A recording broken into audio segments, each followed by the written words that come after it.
All right. So, the last we saw our explorers, we were heading out to the north of town, the northeast of town, nearby where the meadows are, if you remember on the map. And we are heading out with the sheriff, and the sheriff's leading the way. And as you head out to the fields, you see large areas of grass. You see several rocks, big boulders that have kind of just melded their way into the countryside. There are small rolling hills, and as the sun is slowly setting in the distance, you feel a chill come over you. The sheriff turns to you and says, "All right, y'all, it's time for us to get ready. And now is your time to prepare yourselves for what will be the inevitable return of the boars, because they're hungry, and the town makes some delicious food." Reed is hungry too. I'm also hungry, but I also I actually do have something I want to do. One question for the DDM: what does the edge of town here actually look like? I know we had when we were approaching from the south, you had described that there's a wall that's kind of sticks and mud. Is it the same on the north side, and like how high and how robust is that wall? So the outer wall is about the same around the whole city, but the sheriff has actually led you outside of the town, and you are out beyond the walls because your duty is to protect the farms that are the source of food for all of the members of the city here in Dundan, and so you don't have much. You're kind of out in the grass right now. But at least is the wall robust enough that we don't need to worry about the boars getting into the city?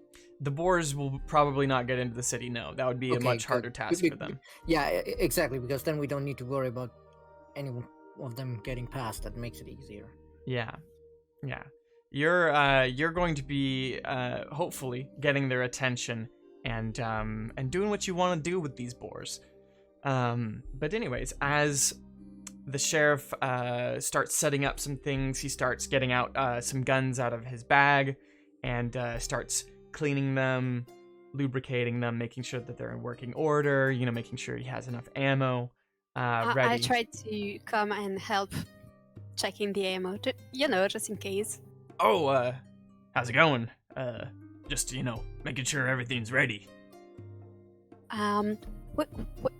Which type of ammo are you using? Is small one or a big one? These are some super big one. These are some homemade plasma rounds we got here that fit into my rifle, and they sure pack a punch. But is it about blasting range or blasting radius? This is more of a long-range weapon, something designed to fire off at the boars from a distance. I mean, we don't want to let them get too close. So, would you be interested if maybe one day I can transform this long-range thing, useless, etc., into a long blasting radius? Well, I mean, since I gotta hold it to use it, I'm not sure about that. Sounds like it'd be Sounds like it'd be a little dangerous if it's made big booms in my hands. I think I'll probably. That's the fun. I mean, I'd like to keep these. I got 10 of them. I'd like to keep all of them. Actually. Oh, come on! You have more than I do. Well, that's true. Anyways, so what is everybody gonna be doing here to prepare themselves? You said we're here to protect the farm. So does this mean is this just fields, or are there also farmhouses or anywhere where we could, have a slightly elevated and protected position where we're not, necessarily standing right in front of the boars? You don't see any battlements necessarily, but you definitely see a couple of sheds and things like that are stationed on the edge of the farms, possibly to store farming equipment, things like that. That would help out the city folk as they're harvesting their crops, things like that. So, You could get up on one of those if you wanted.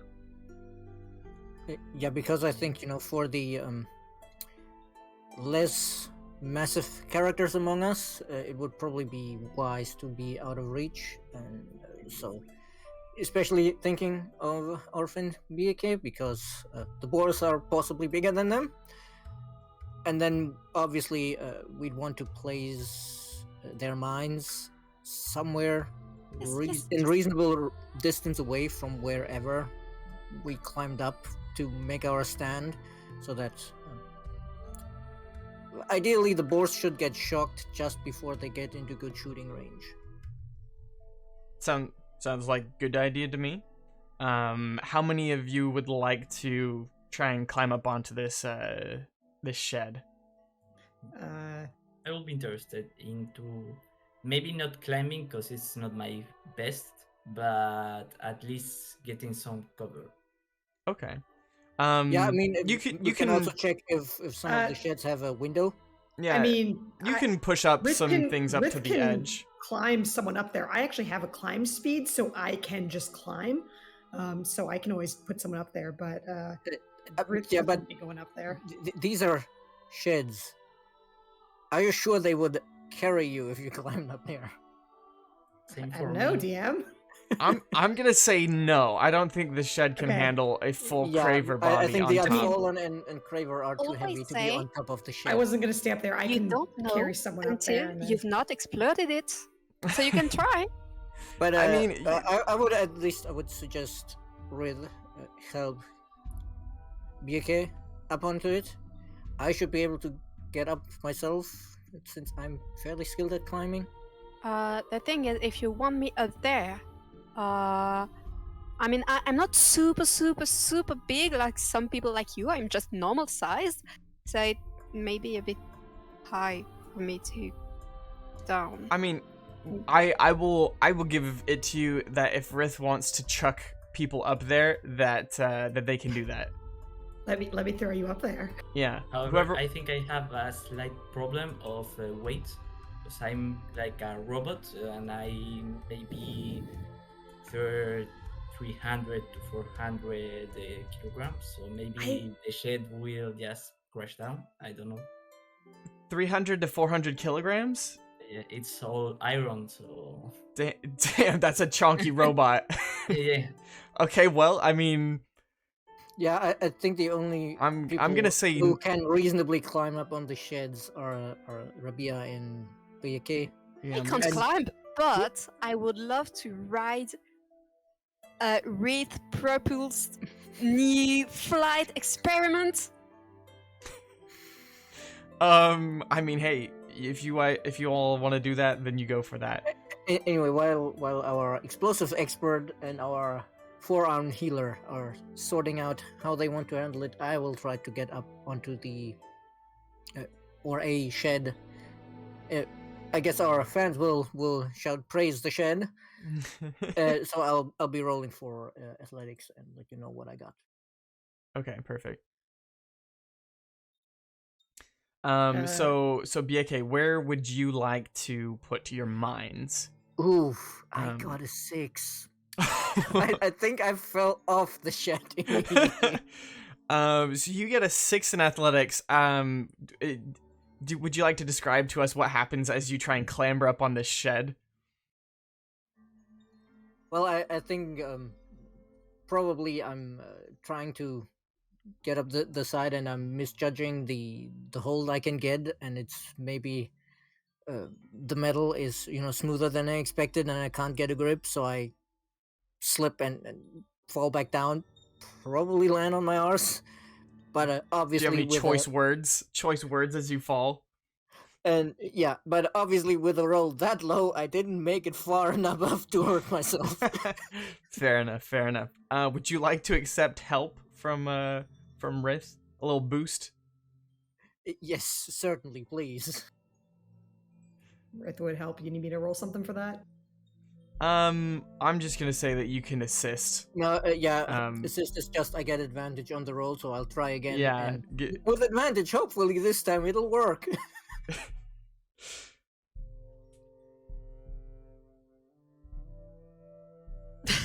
not much better. It's It's a a 9. beautiful 9. A 9. Let's say that you get a little box that you see lying around, and you use that to prop yourself up on, and you narrowly kind of clamber up onto the top. Maybe scratch up your shins, but nothing too bad. But so at this point you're up on top of the shed. Bieke, where are you going to be placing your mines? You see out in front of the farms, you see a big field. You see a rock off to your left. It's pretty big. Kind of like a slight slope coming down from it. I need your big brain. So our objective is to funnel the boars. So imagine I have 3 nice little big booms, and I produce one of the 3 mines I own, just super proudly. So one on the extreme side, one on the extreme other, so we can bring them together. But the third one, should it be close or far?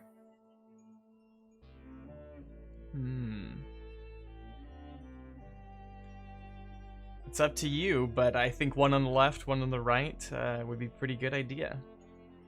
Maybe you should put the last one. To ask Rabia's big brain. Yeah, looking down from above, I would place them in a V shape pointing towards the shed, so that we, as you say, we funnel them, and also we have a final line of explosive defense if they get too close. Since I hope they will get too close. All right. Yeah, let's just stay out of the blast radius ourselves.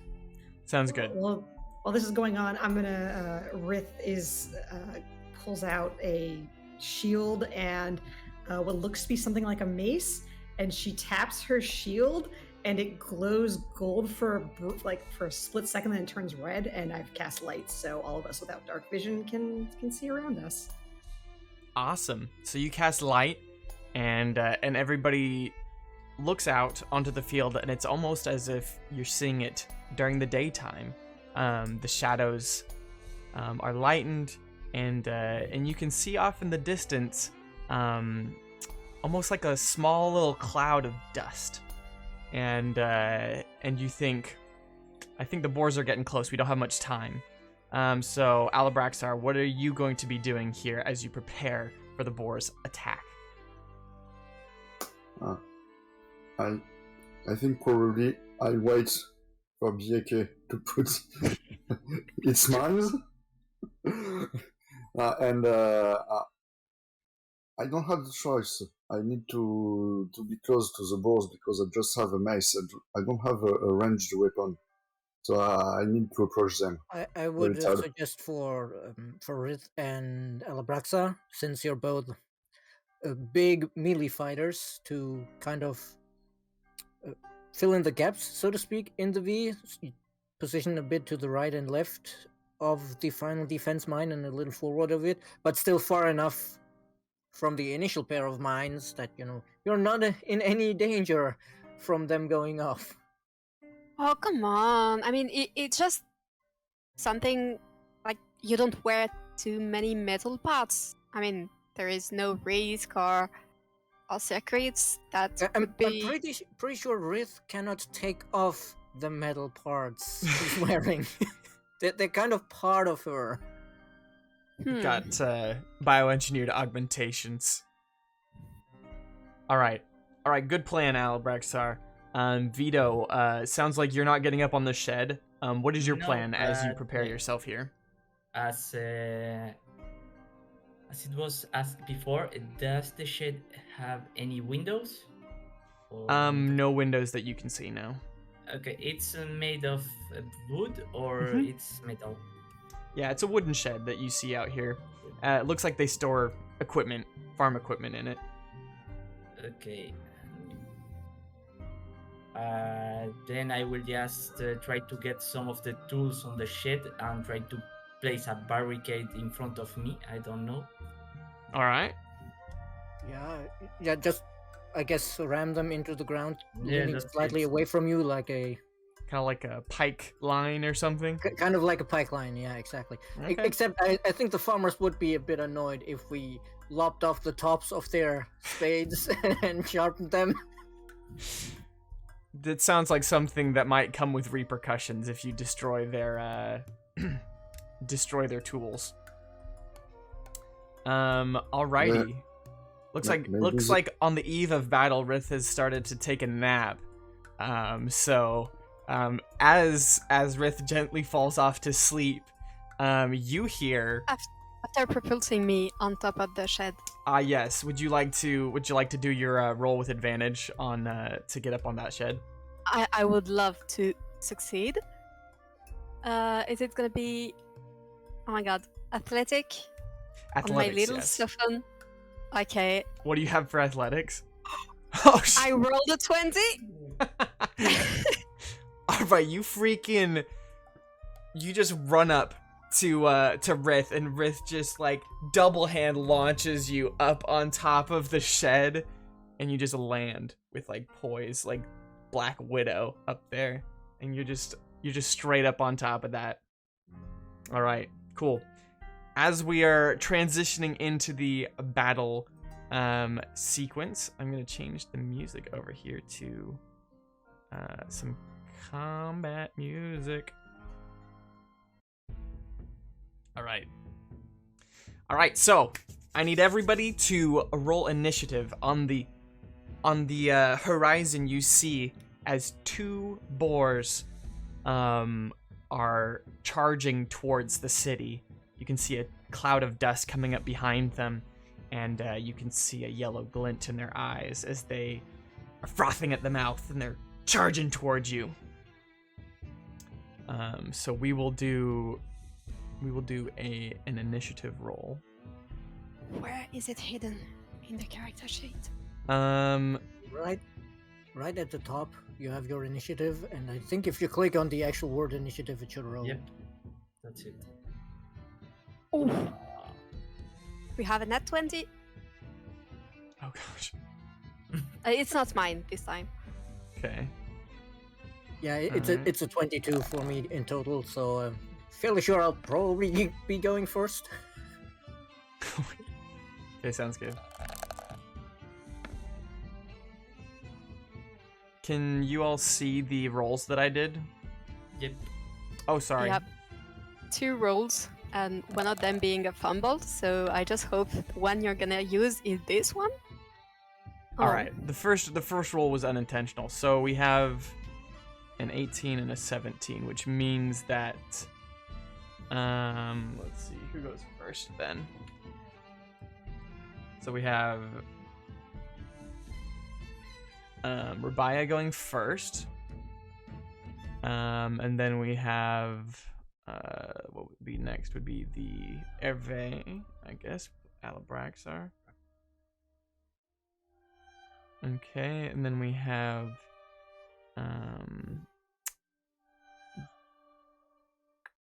okay, we have 2 18s. We have 2 18s. What happens when you get 2 of the same initiative? You compare the dexterity score, and the one with the higher one goes first.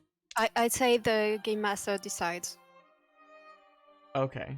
I will let you go first, Adrian. So, we'll say Vito.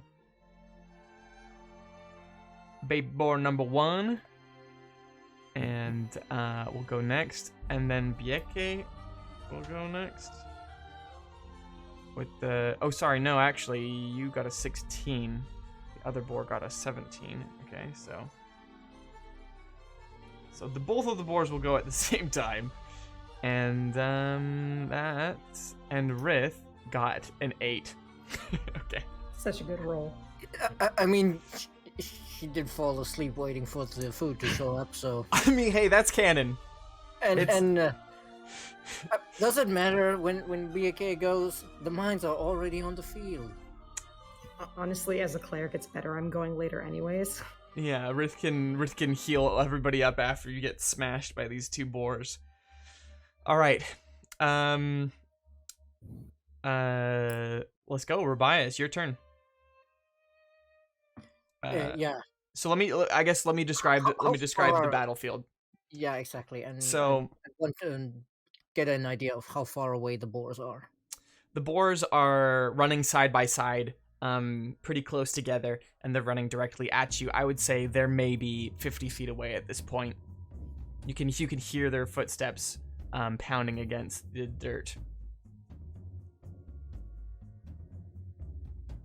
Okay, so if there's nothing else I need to know about the battlefield, then yes, I will unsling the repeater and not the repeater, the cold rifle, and take a shot at them. Would you like the left one or the right one? Is there any visible difference between them? They look almost as if they could be twins. Well, in that case, I'll just start on the left and work my way through, I guess. All right. Take your shot.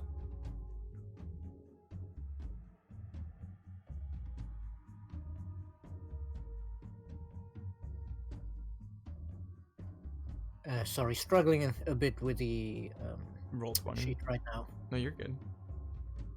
So what type of an attack is it? It's a ranged attack? I hope it's a range attack. Oh, Otherwise, I'm the one who It gets was hit. because I had the details open. I couldn't click the roll function. That Okay. was the problem. So you rolled a So, 15 Yeah, 15 to hit. to attack that hits. And terrible then- damage because I rolled minimum, only 3 points. Okay. And you roll for damage, you get a 3. All right, perfect. So you shoot this boar, nicks its ear, draws blood, but the boar is still coming. Because, of course, after those climb rolls, it was obvious that on the first damage roll, I would roll a 1 to come out and minimum damage for my thumb. Hey, it is what it is. So as the boar squeals, it keeps on coming, and it's you, Alabraxar. You're next. So these boars currently are too far away for you to hit them from where you are, but you do have your movement, you have your action, and you have, I guess, your bonus action.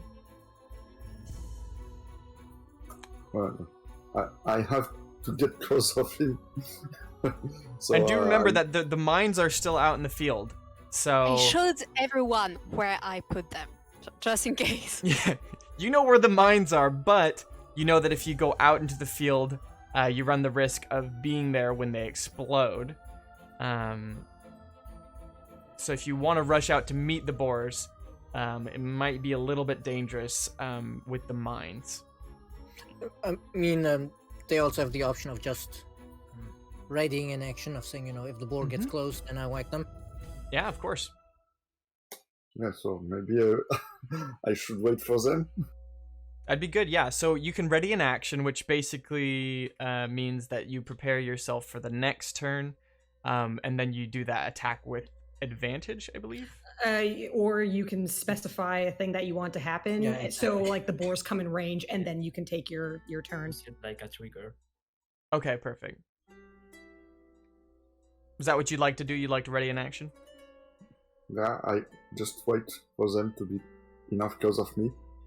Okay. My spells, I could use spells, but maybe no, it's they are too far. Okay. All right, perfect. Next up is a veto. So, how far were they? About 50 feet and charging. Okay, do we I have know a meters. French question. How far is 15 Feet? feet? We'll say it's meters. We'll do meters. And most So, people are going to know meters here. 15 meters, 15.24 meters. I have a converter because I'm not going to remember the other way around because I'm used to American freedom units. Okay, do we know how far they run those hogs per turn, comparing to the amount of time they have taken to reach the farm?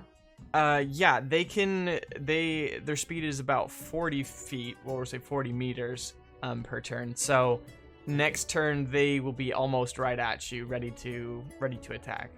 Okay, so I will cast a spell from my position.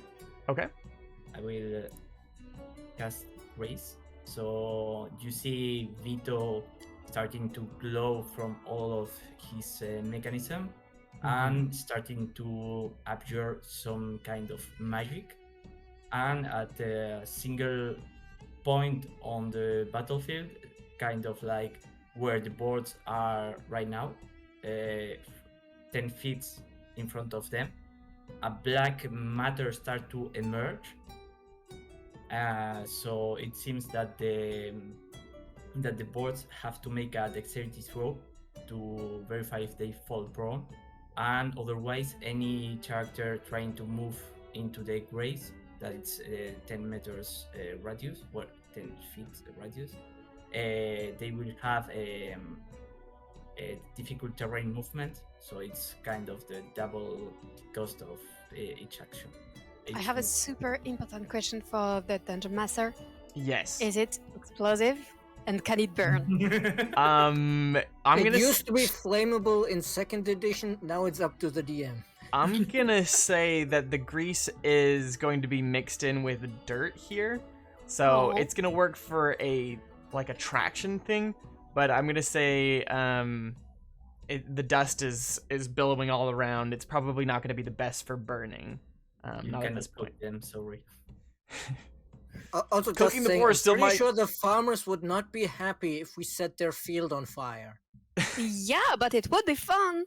You guys are past the farm at this point. You're a little bit further out from the city than the farm. So there's no. You're trying to save the crops, but a fire might go might get a little Especially a crazy out here in the grease meadows. fire. Our mission was to kill boars, not Yeah, to save save crops.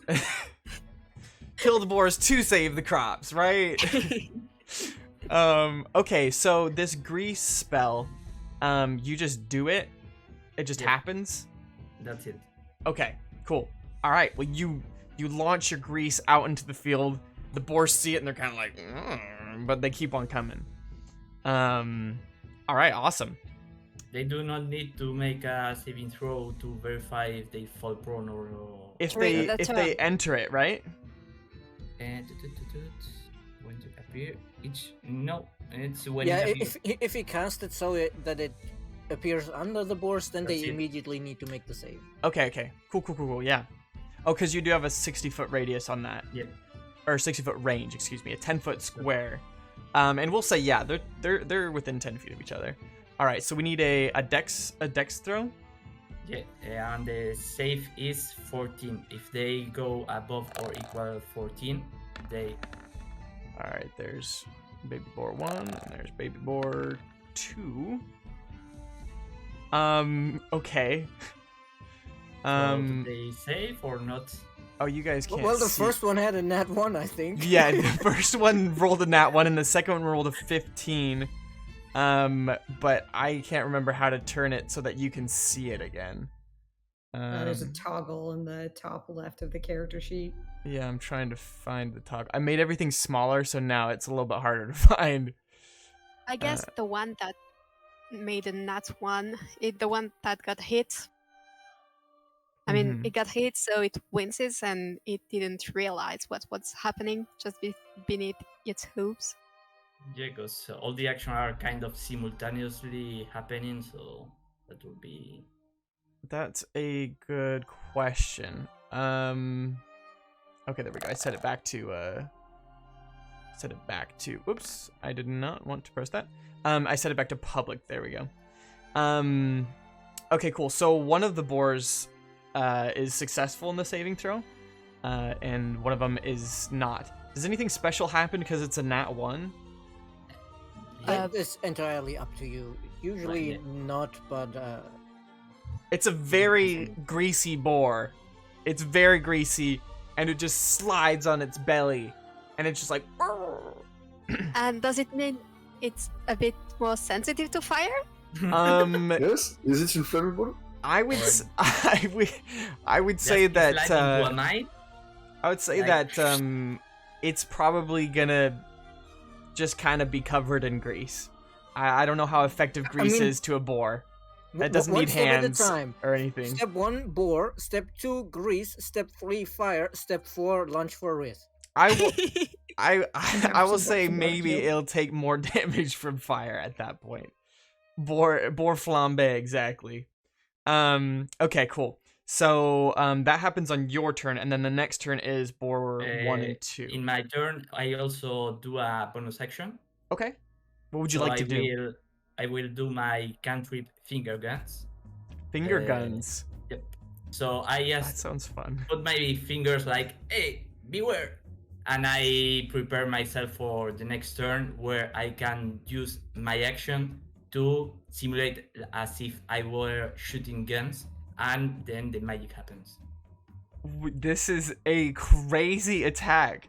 You hold up your finger guns and you actually do spell damage? Yep. Okay, so you're gonna... This is why the code says no personal use. Okay. Okay, so you use this as a bonus action on this turn. So I just prepare my hands. I can shoot at this turn. It's an action. Okay. So you're gonna ready this for next turn. Kind of. Perfect. All right. Sounds good. So you're standing there with your little Like, robot hands, Beware. ready to go for next turn. And as the boars are sliding through this grease, they get up. They're kind of like, "Ugh, ugh," and they look pissed at you, Vito, and they start Nice. charging directly towards you. And they are just now passing the right of the mines that Bieke placed earlier. So what did they need to do as they pass this mine? They need. I'm gonna just show it. It's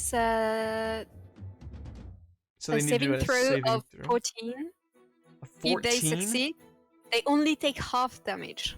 Otherwise, they take full blast. Okay. And I rolled an 11 as base damage. Okay. Sounds good. Well, these- Yes, there is a crit in this, but I'm super proud of my little mines. Okay, all right. So they run past this mine on the left, and one of them gets Blow them. a. A 1. This baby boar sucks. This baby boar rolled another 1. And It he takes- was already full of grace. Takes Nice. full damage. Okay. We're gonna say that was the boar that was closest to the mine, which would be the one on the right. Okay, so that's unfortunate. So it takes 11 damage. Okay, well, all right, Does it boar. look like it hurts, or it's? It it's looks just a like it is scratch? very upset about this. Its skin is getting crispy, almost like the little chicharrones that you get in Mexico that are of pig ears. Looks like you want to eat it. Looks so tasty. All right, let's see about the. Boar has no idea who put this mine here. Yeah. Oh.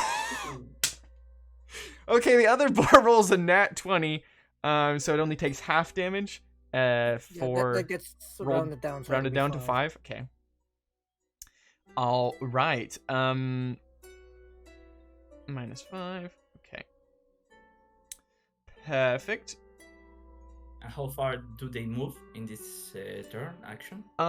So we're gonna say that because they're greasy, they only move about half of their total distance, which would be 20 feet. So they're the next turn they're gonna be right at you guys. All right. So they're still coming at you. Next up is Bieke. What would you like to do on your turn? I get from my little bag one gun and another gun. Okay. I smile. I aim at the one that smells like crisp bacon, and I Mm, shoot the bacony one. Okay. with my dual guns. Did you roll a 20? Okay, that hits. I roll a 20, and then it's 7 for one and 6 So that's for not the a other. nat 20. If it's not green, it's not nat. It's- Okay. That's it. Sorry. I thank you everybody for bearing with me as I learn how to DM. This is my first time, so thank you very much for understanding. Okay, so and then you roll a 7. You rolled 7 for damage. No, I rolled 7 from one hand and Oh, 6 that's one of. from the other hand. Okay, so for a total of Uh, 13. You need to Is that a subtract small 2, I think. correction? You need to make a separate attack roll for each of the guns, technically. Mm, Oh, okay. Oh, so one of the guns hits.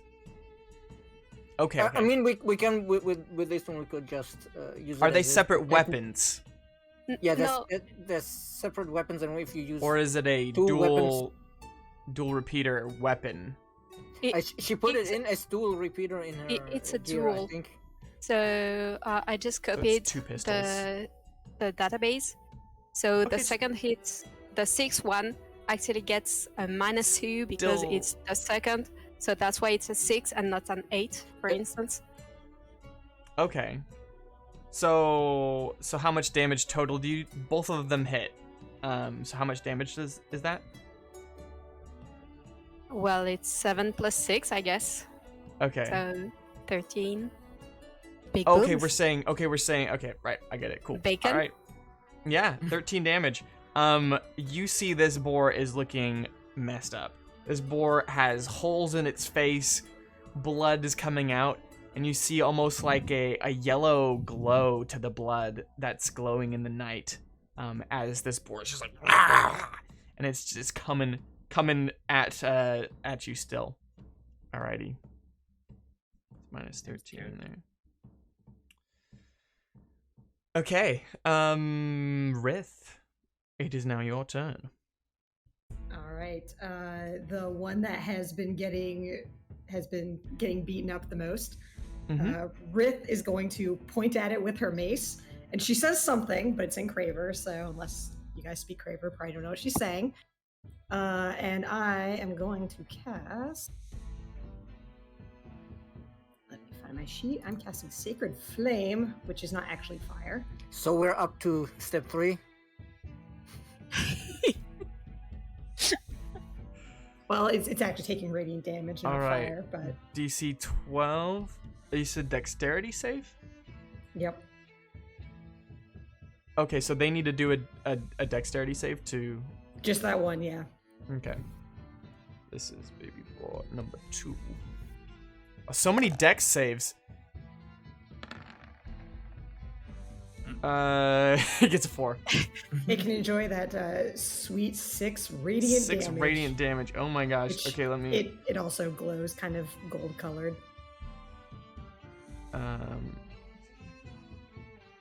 Okay, this boar looks like that if you sneezed on it, it would be perished. It is bloody. It is cooking in in real time. It's cooking in front of you. Bon appetit. All right. Is that your turn, Rith? Yes. There's not much I want to do with bonus action, so yes, we'll call that good. Okay, perfect. Alrighty, that is you, Rabaya. Well, I guess I will try to finish off the boar that seems to be on its last legs. Okay, cool. How would you like to proceed? Well, since I already have the coil gun equipped, I'm just going to take another shot with it because, All right. switching weapons would be more effort than it's necessary here. So Sounds good. Let's see.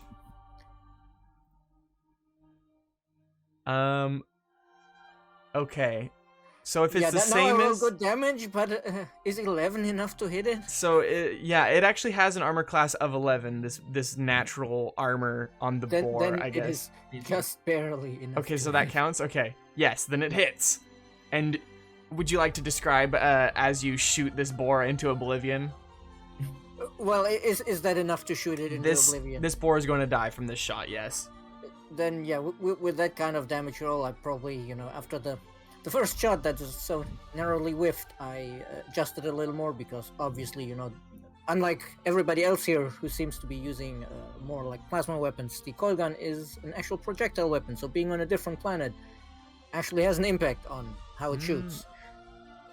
You know, air drag, different gravity, etc. Adjust the zeroing on your scope, maybe. Yeah, I'm kind of like zeroing in because that was the whole reason why I'd gone to practice with Bayaki before, but apparently I hadn't gotten it quite right. So adjusting a bit more and then shooting, and with that damage, probably getting a headshot because, you know, this is a boar, and I've heard from actual hunters that shooting a boar in the chest does nothing to stop it. They just ignore that shit. And so yeah, taking it down, probably close to it. Dinner is served, I guess. Cool. All right, as the boar falls, the other boar kind of looks over at it and even more upset about what's happened to what looks like its sibling. It looks like it had a connection with this other boar. All right, Alabraxar. This boar's maybe 20 feet ahead of you at this point. The third mine, you said you placed it in the middle, closer to you? Yep. Okay, so a mine is in between you and this boar then. So you can choose to go past the mine, see if you trigger it and attack the boar, or you could you could let the boar keep on coming towards you and suffer the wrath of the other mine.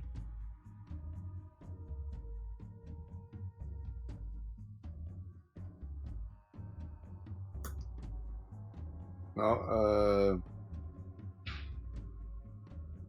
maybe I will try not to go so far, but just to get a little closer to cast a spell. To cast a spell? All right, cool. So Yeah. you Because can. my spell is 15 feet range. Okay, 15 one, feet. so I just have to get a little closer. Yeah, you can go up within 15 feet. We'll say that it's like 10 feet in between both of you. So you can get a little bit closer without triggering the mine. What I'm spell still is this that curious you're wanting? about what the mind would do to an unfallen. For science, I mean.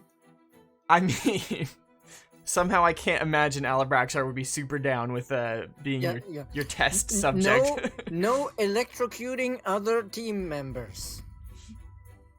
Oh, Are these why? electric mines or fire mines? Yeah. Electric mines. Oh, okay. I may have misspoke Oh. earlier. It was Maybe sizzling if with I electricity. send a shockwave. A shockwave spell? No, I cast just a flame.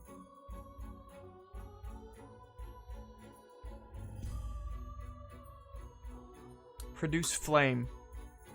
All right, you rolled Yeah. a 23. That'll hit. So then roll for damage.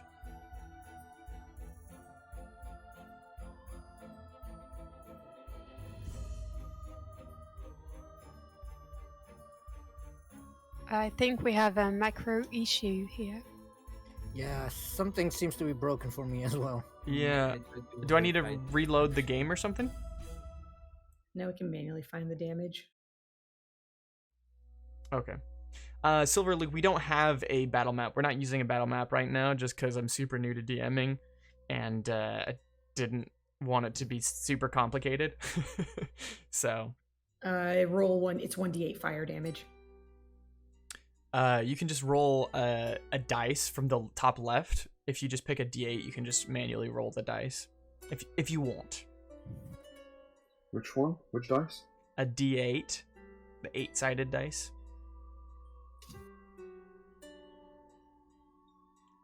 Alright, you got a 3. Cool. Alright. So you cast, what was the name of the spell? Produce Flame on the boar. And you do 3 damage, and it's like, and the grease kind of sizzles and bubbles on its skin as it comes closer. Alrighty. Still looking pretty healthy on that one. You know, Alright. for something that's greasy and on fire. Yeah, it's greasy and on fire, but Everything's okay. it Hey, looks. wait, if it's greasy and on fire, do we do fire damage to it now if we splash it with water? No. Probably not. Let's see here. Okay, so that is Vito. Okay, so as I was already preparing my guns, I will just shoot them. I will trigger. All right. So let's see how it goes. It's 21 to hit. 21 And hits. Damage. It seems that it doesn't show. Broken. Yeah. I think a lot of the spells that go up in damage by level seem to be broken. I think I can roll it. I will roll one. I can roll it for you, if that's okay. Because Okay, I clicked on it and it says Okay. roll the 6. It's 6 plus 6. 6 plus 6. Yeah, Oh, because my- of the plus 6. I see. Yeah, it's my spell attack bonus. Dang. All right. So you freaking The blast. attack bonus only goes on the attack roll, not on the damage roll, I think. It says finger Yeah. guns attack parentheses plus 6. Is that? Yeah, I think for the damage it goes in this case, but I'm not sure. Execute order 6 plus 6. So is that 12 damage or 6 damage then? I actually Let's don't. say 6 damage for now. I can be sure, so let's say 6. I mean, it's 2. It's only 60. The damage is 1d8 plus. It goes higher if you reach higher levels, but the Okay. attack bonus doesn't get calculated into the damage. Perfect. All right. You do 6 damage to this the one standing boar, and it squeals in pain as it gets your magical finger blast. It is not happy about that, and it is now its turn. So as it Question before ending my turn. Is he still focusing me?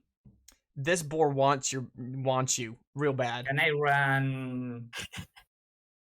You in want the to? other direction? You'd like to run away? Yeah. Go Yeah, for it. How far do you want to have go? 25 meters speed, so I will Okay. just run that the other way. Okay. The fields are probably pretty close to you. Do you want to like hide kind of behind the shed, maybe? Behind Rabia's hiding spot? That would be fine if the board just destroyed the shit. Okay, cool. All right, so you kind of go over by the shed and hang out with Rabia and Bieke. So at this point, Alabraxar and Vrith are kind of standing down at the bottom of the shed. Alabraxar's moved a little bit forward to cast a spell on this one. And as it's now its turn, it is going to rush probably at Alabraxar since it is the closest. But it is going to pass that last mine there. Well, it didn't pass the other mine, but it's going to pass that one that's in the middle. So it needs to do a dex saving throw again, right? Yeah, it's. Okay. And I have to re-roll the damage too. All right. Nice. It gets a 13, which is not enough for your 14 DC. Hey, you don't make I don't make the rules here. This boar is taking the damage.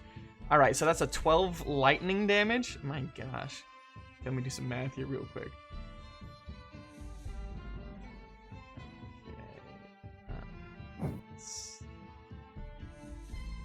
Okay, this boar is not looking great.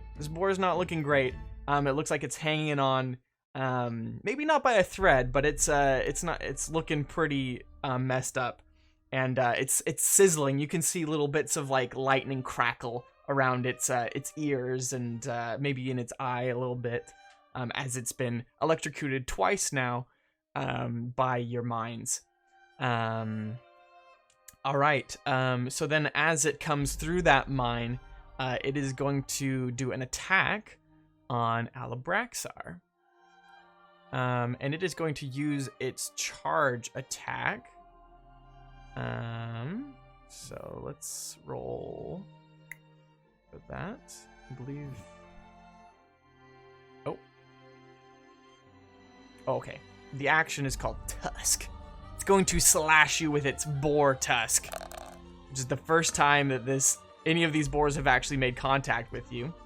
And it rolls a 10, which I can't imagine hits your armor class. Alabraxar, what's your armor class?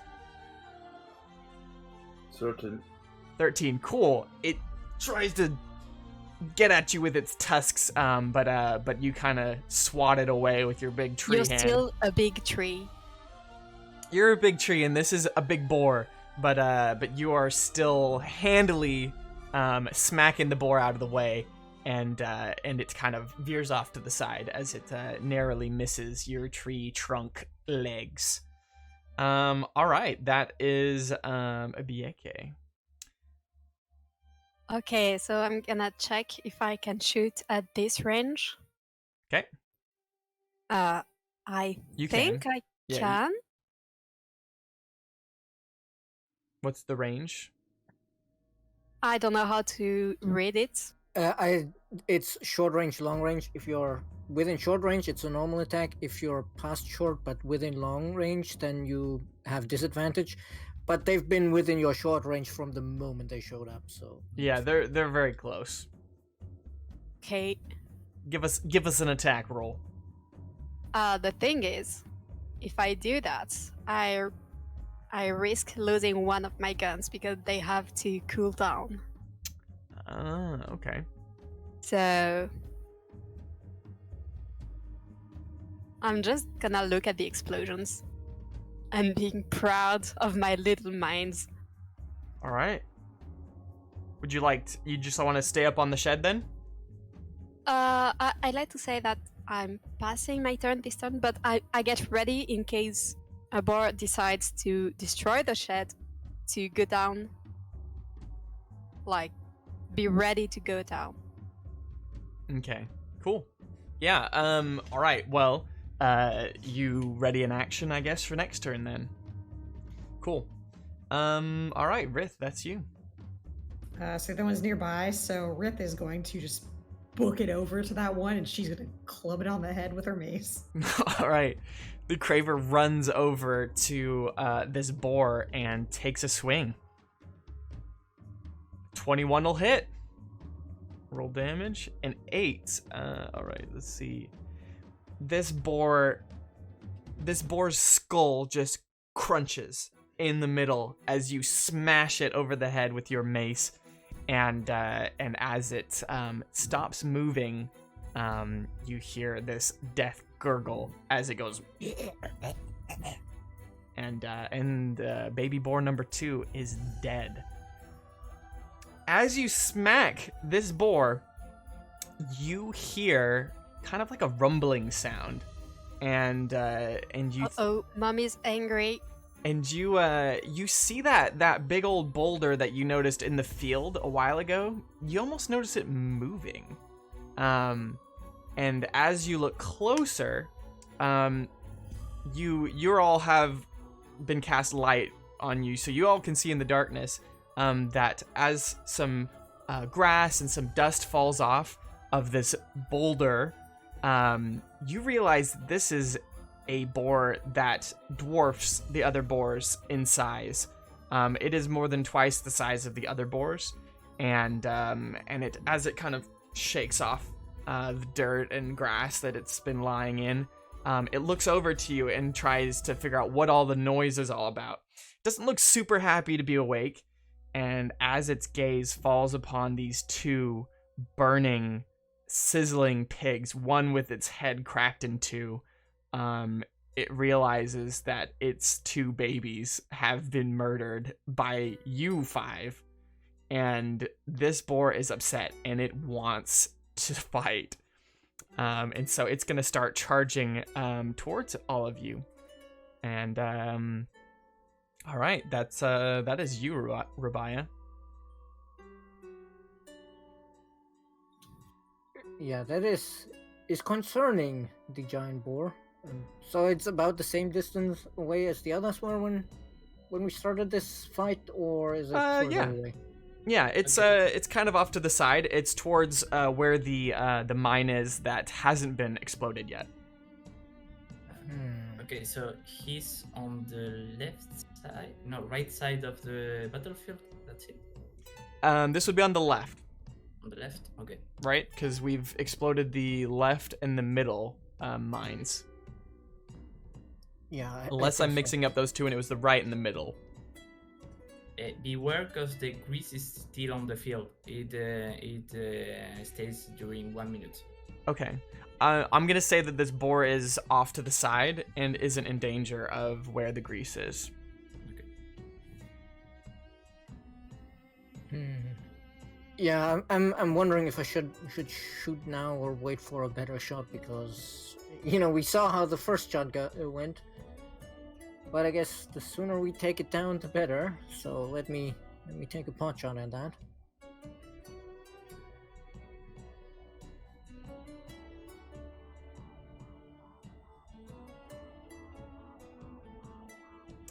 Uh, 15 is going to hit, And it's another 3 for damage.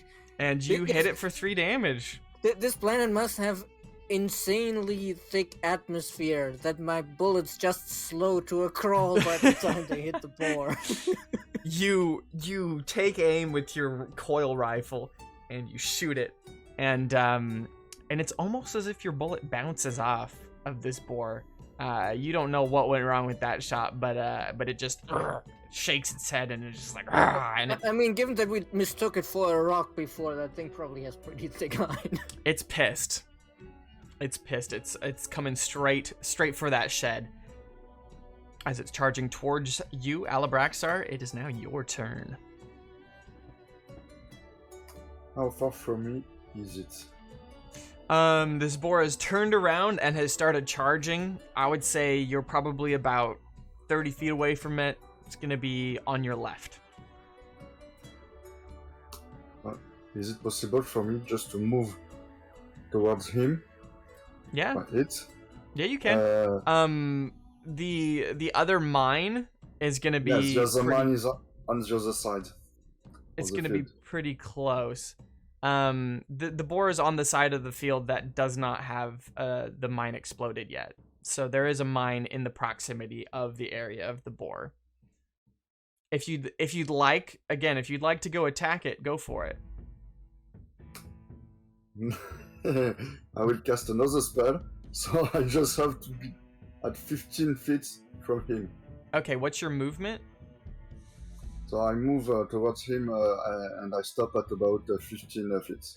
Okay, do you I don't know how far you can move per turn. Do you know what your movement stat is or your speed? Most likely it's 30 feet, because that's pretty much the standard for Okay. all humanoid player characters. Cool. Okay, yeah. So you walk up, you stand 15 feet away from it, and you're gonna use another spell. Yeah, it's a thunder wave. Thunder wave. Okay. Now you got fire and thunder. Why not? It's about to get crispy up in here. All right, roll for attack.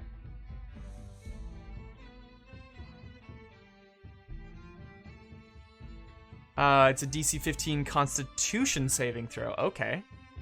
Well, let's see how Mama Boar's Constitution throw goes. Rolls an 18. So it takes half damage from that. That's it. Okay, cool. All right, so it takes 6 thunder damage. All right.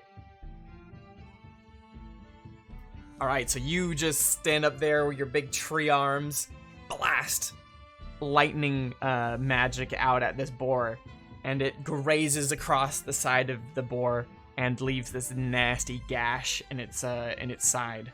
But it is still definitely coming, and it still looks pretty healthy. So all right. Next up is Vito. So in my case, I'm behind the shed. I am not sure if I've seen the board or if anyone has shouted to me. Are you using the shed as cover, or are you just kind of standing next to the shed where? I was using it as a cover because I was afraid of the giant board that was focusing on me. Okay, cool. Would you like to come back out from behind the shed then? If no one has told me about the big board, yes, I think I will just. I go think back. all you heard from BAK when the big one appeared was, "Oh," while they are praying for the big boar to walk on the last Okay. mine. Okay, so I will just take a sneak peek, like what is there. Okay, And once I see the big board, I will just take my time covered, casting my spell, because it takes 1 turn to cast Hard Light Blaster. So I will just condensate the energy of my emerald ring to materialize a blaster out of the thin air. Okay. That will be able to shoot at 60 range as a bonus action. Okay. I cool. won't do it this turn. It will just be floating around my head, and I will just stay covered for this turn. Okay, so you focus your arcane energy, and you summon a magical weapon out of thin air, for next turn. All right, cool. Sounds good. Yeah, I mean it's basically like a hologram that you can touch, right? From visually. Yep. Cool. All right, Mama Boar's turn. Mama Boar is going to charge straight for Alabraxar as they are the most, they're very close. And let's see, we're gonna do the tusk attack for the Mama Boar. And what is your DC? Ooh, it rolled an 8. What is your armor class, Alabraxar? 13. 13. Okay, so it is not going to hit you. It is going to try and hit you, and it's gonna miss a little bit.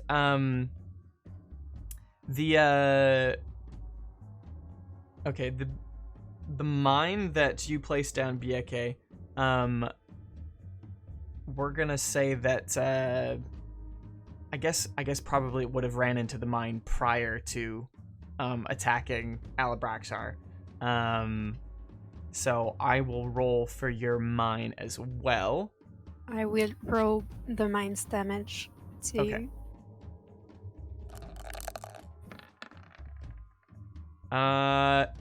Got an 11. Okay, cool. So it trips over what seems to be a buried little blue contraption under there, and it takes 11 points of lightning damage as well, which is very upset about, and snorts and growls in disgust. I'm super happy it doesn't know I am the one who placed the mine. Yeah, I think it thinks Alabraxar is the one that did that, since he's over there shooting lightning at it, and lightning's coming from the mine, so she's just very upset and very sad about the death of her baby boar children. All right, Bieke, it is your turn. Well, I guess it's time for pew pew. Alrighty. Oh. You fire your dual repeaters. You roll a 9. I rolled a 9. Which is the time when the rule correction from earlier comes in handy, because that is only the one of your guns that misses. You get to roll for the other one. True, yeah. So you fire off one of your guns, shing, flies past. Roll a 12. That will do it. Interestingly enough, Mama Boar doesn't actually have that much thicker of skin than the babies. It's only thicker by 1. And that'll do 6 damage to Mama Boar. Alrighty. Mama Boar is where did you shoot the Mama Boar? To be honest, it's a boar that was running and then got blasted by a mine, so I'm shooting at the blasted thing that's smoking, I guess. Okay, all right. So you take your shot, and your bullet sinks into the flesh of the boar that is sizzling and crackling with electricity. All right. Would you like to do anything else? Rith, I guess it might be your turn. All right. Well, since I believe all the mines have gone off. Yes. All the mines are gone. Yep. All right. I'm booking it into melee with this thing. All right. Cool. But I'm not hitting it with a mace. I'm just something much meaner. I I don't know if you want me to like actually drop my weapon to touch it, or if I can just touch it. I'm pretty sure you have 4 arms. So Yeah, you we have don't hands really have free. Pretty handy, I think. Rith is going to touch this thing and try to cast Inflict Wounds, All right, can you describe? which is going to be a crit for starters, so this will be delicious. So yeah, she touches it, and again, like there's a flash of gold, and then it's necrotic damage, I believe. So then, like, what the area she touches just turns black. All right, so you reach out one of your 4 arms, and slap the side of this boar. Enjoy all of that damage. Okay, let me get this straight. So you rolled a 24 to hit, which is a nat, which makes it a crit, which does 3d10 damage. One's a 10, one's a 9, and one's a 6. What is this, plus 19? I'm trying to figure out what the plus 19's from. Hold on. I think Yeah, there is I think something there is off. Let me pull it up. But it now. should be 25 damage, right? I think it's just the 25, which, you know. All right, let me do the math here. Oh no! This is right. On a hit, the target takes 3d10 necrotic damage, but the critical means you roll that twice. Oh, okay, then She yeah, really enjoy all does that. 6d10 damage to that boar. Okay, well, plus another 19. So that's a whole 44 delicious necrotic damage. This boar, as you lay your hand on this boar, and the yellow pulsating energy comes from your hand, a blackness seeps into the skin of the boar and starts to slowly but surely cover the entire boar's body. And as you do this, this boar shrivels up and becomes a husk of what it used to be. And Mama Boar is no more. Mama Note Boar to is... self, look up for next week if spells can actually crit. Not that 3d10 wouldn't have been enough already. Yeah. Mama Boar was probably dead anyways, but extra dead now. All right. You have vanquished the boars. And this whole time, the sheriff has been watching in awe. The sheriff was gonna participate in this fight, but as you all prepared yourself, as you placed your minds, Bieke, as Alabraxar, you went fearlessly charging these boars head on, blasting fire, blasting lightning. Vito over there just finger guns, and all. Rabaya, ting, ting, taking shots. Let's be honest here. I probably had the lowest damage output in the whole party here. It's Yeah, but totally you fine. You took the shots. Sheriff is impressed. He looks at all of you and he says, I have never seen something so great in all of my life. That was amazing!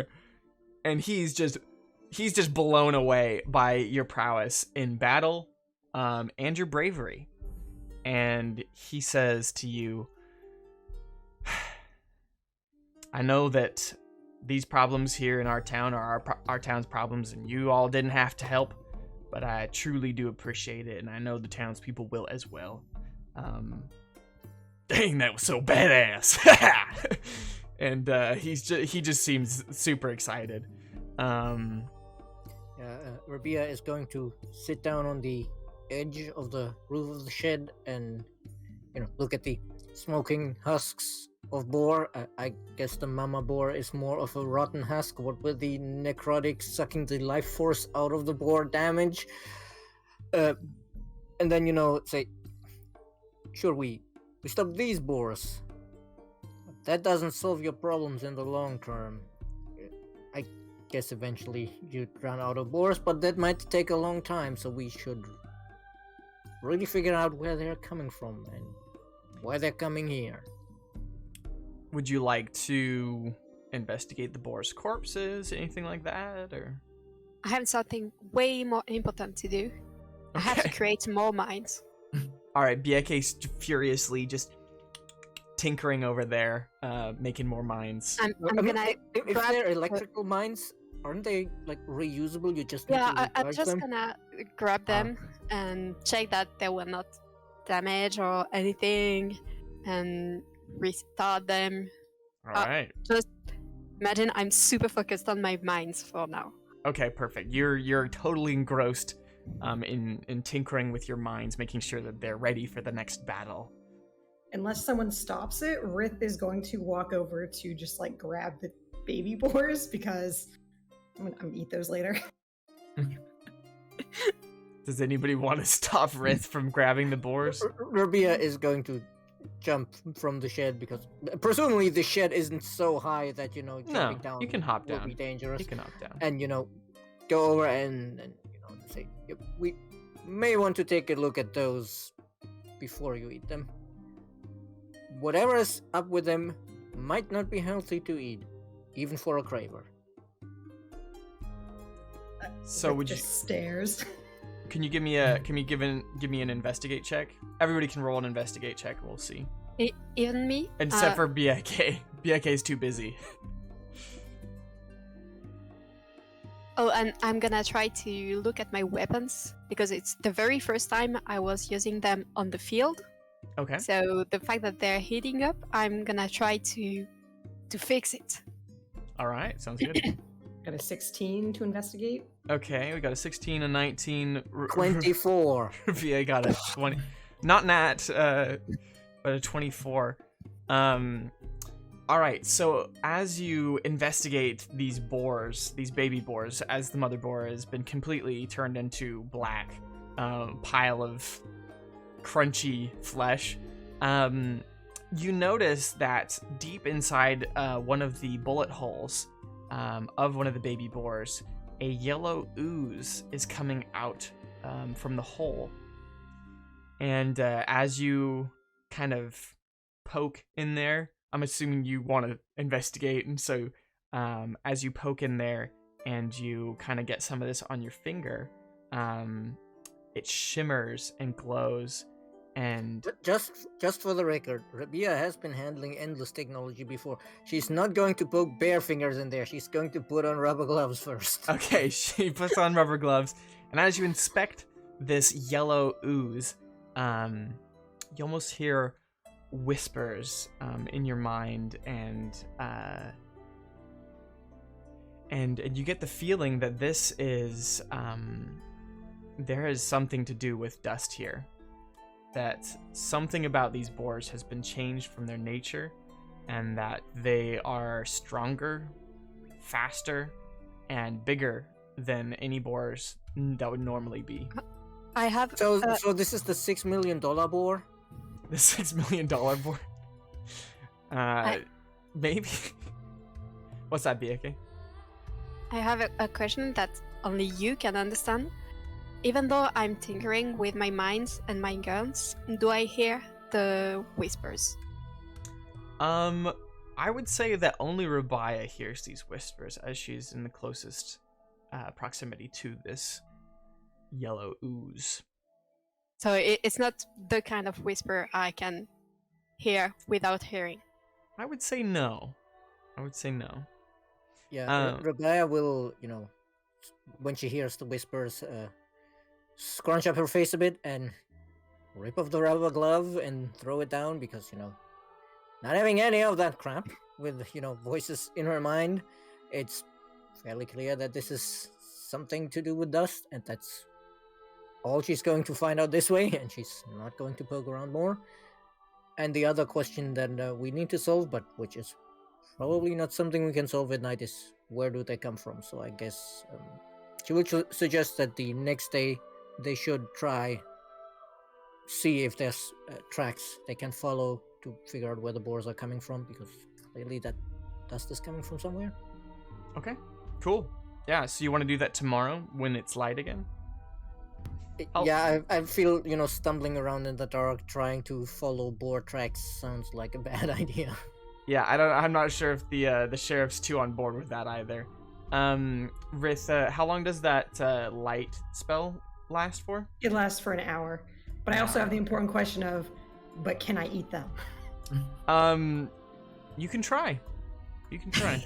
Rabia will say, I would not recommend it if they're full of dust. Mutters something in Craver. And... That's it. She'll probably drop them then. All right, so you leave the boars out there, Honestly, we should probably not just leave the boars out there, but dispose of them somewhere safely, because that stuff is dangerous. You don't want the farmers poking around in that or anything. Okay. Where do you want to put the boars? We can burn them with the grace. I don't think burning will get rid of the dust. Damn it. So what could we do? The big mama has also dust? Or At the very least, we should not, leave them lying around in the field. We should at least put them somewhere that's not publicly accessible, If we leave them here, then a week from now, we're going to be fighting dust-infested vultures or something like that, because they ate the dust-infested boar corpses. Do you want me to dig Maybe we hole? could bring them back to the mayor's house, and maybe they will meet us. Yeah, we should probably, or we maybe the sheriff has a secure place where we can keep them until we find a better solution, because it is, dust is very dangerous, volatile stuff, and you don't want it just lying around where. Safe When place. When you Safe place, say dangerous, volatile thing, BAK just raises their head, looks around, nothing exploded, so it goes back to work. Okay. If Rabia notices BAK looking up, she will shout over in Sophon, "No, not explosive." We've had run-ins with some of these boars before. I've got a spot where I like to put them, actually. If you want to help me carry these, let's take care of them. And he kind of looks at Rith and is like, I'm assuming you can handle that. How heavy is the mama boar? Because I might be able to carry it. The mama boar, as you've been standing there investigating things, has more or less turned to ash. So the mama boar is not a problem. Okay. Then yeah, so carry the others. did the necrotic damage destroy the dust? Can we do this with the other two corpses? How many times can you use that spell? I can use it one more time. But she has 4 arms, so she can't expose at the same time. If only. Sadly, it doesn't work that way. Let's get these boars into town, yeah. I'm assuming Rith is gonna grab both of them in one in each arm and kind of just carry them. She'll begrudgingly pick them up again and just sort of make unhappy noises as she walks. Okay. Yeah. So, all right.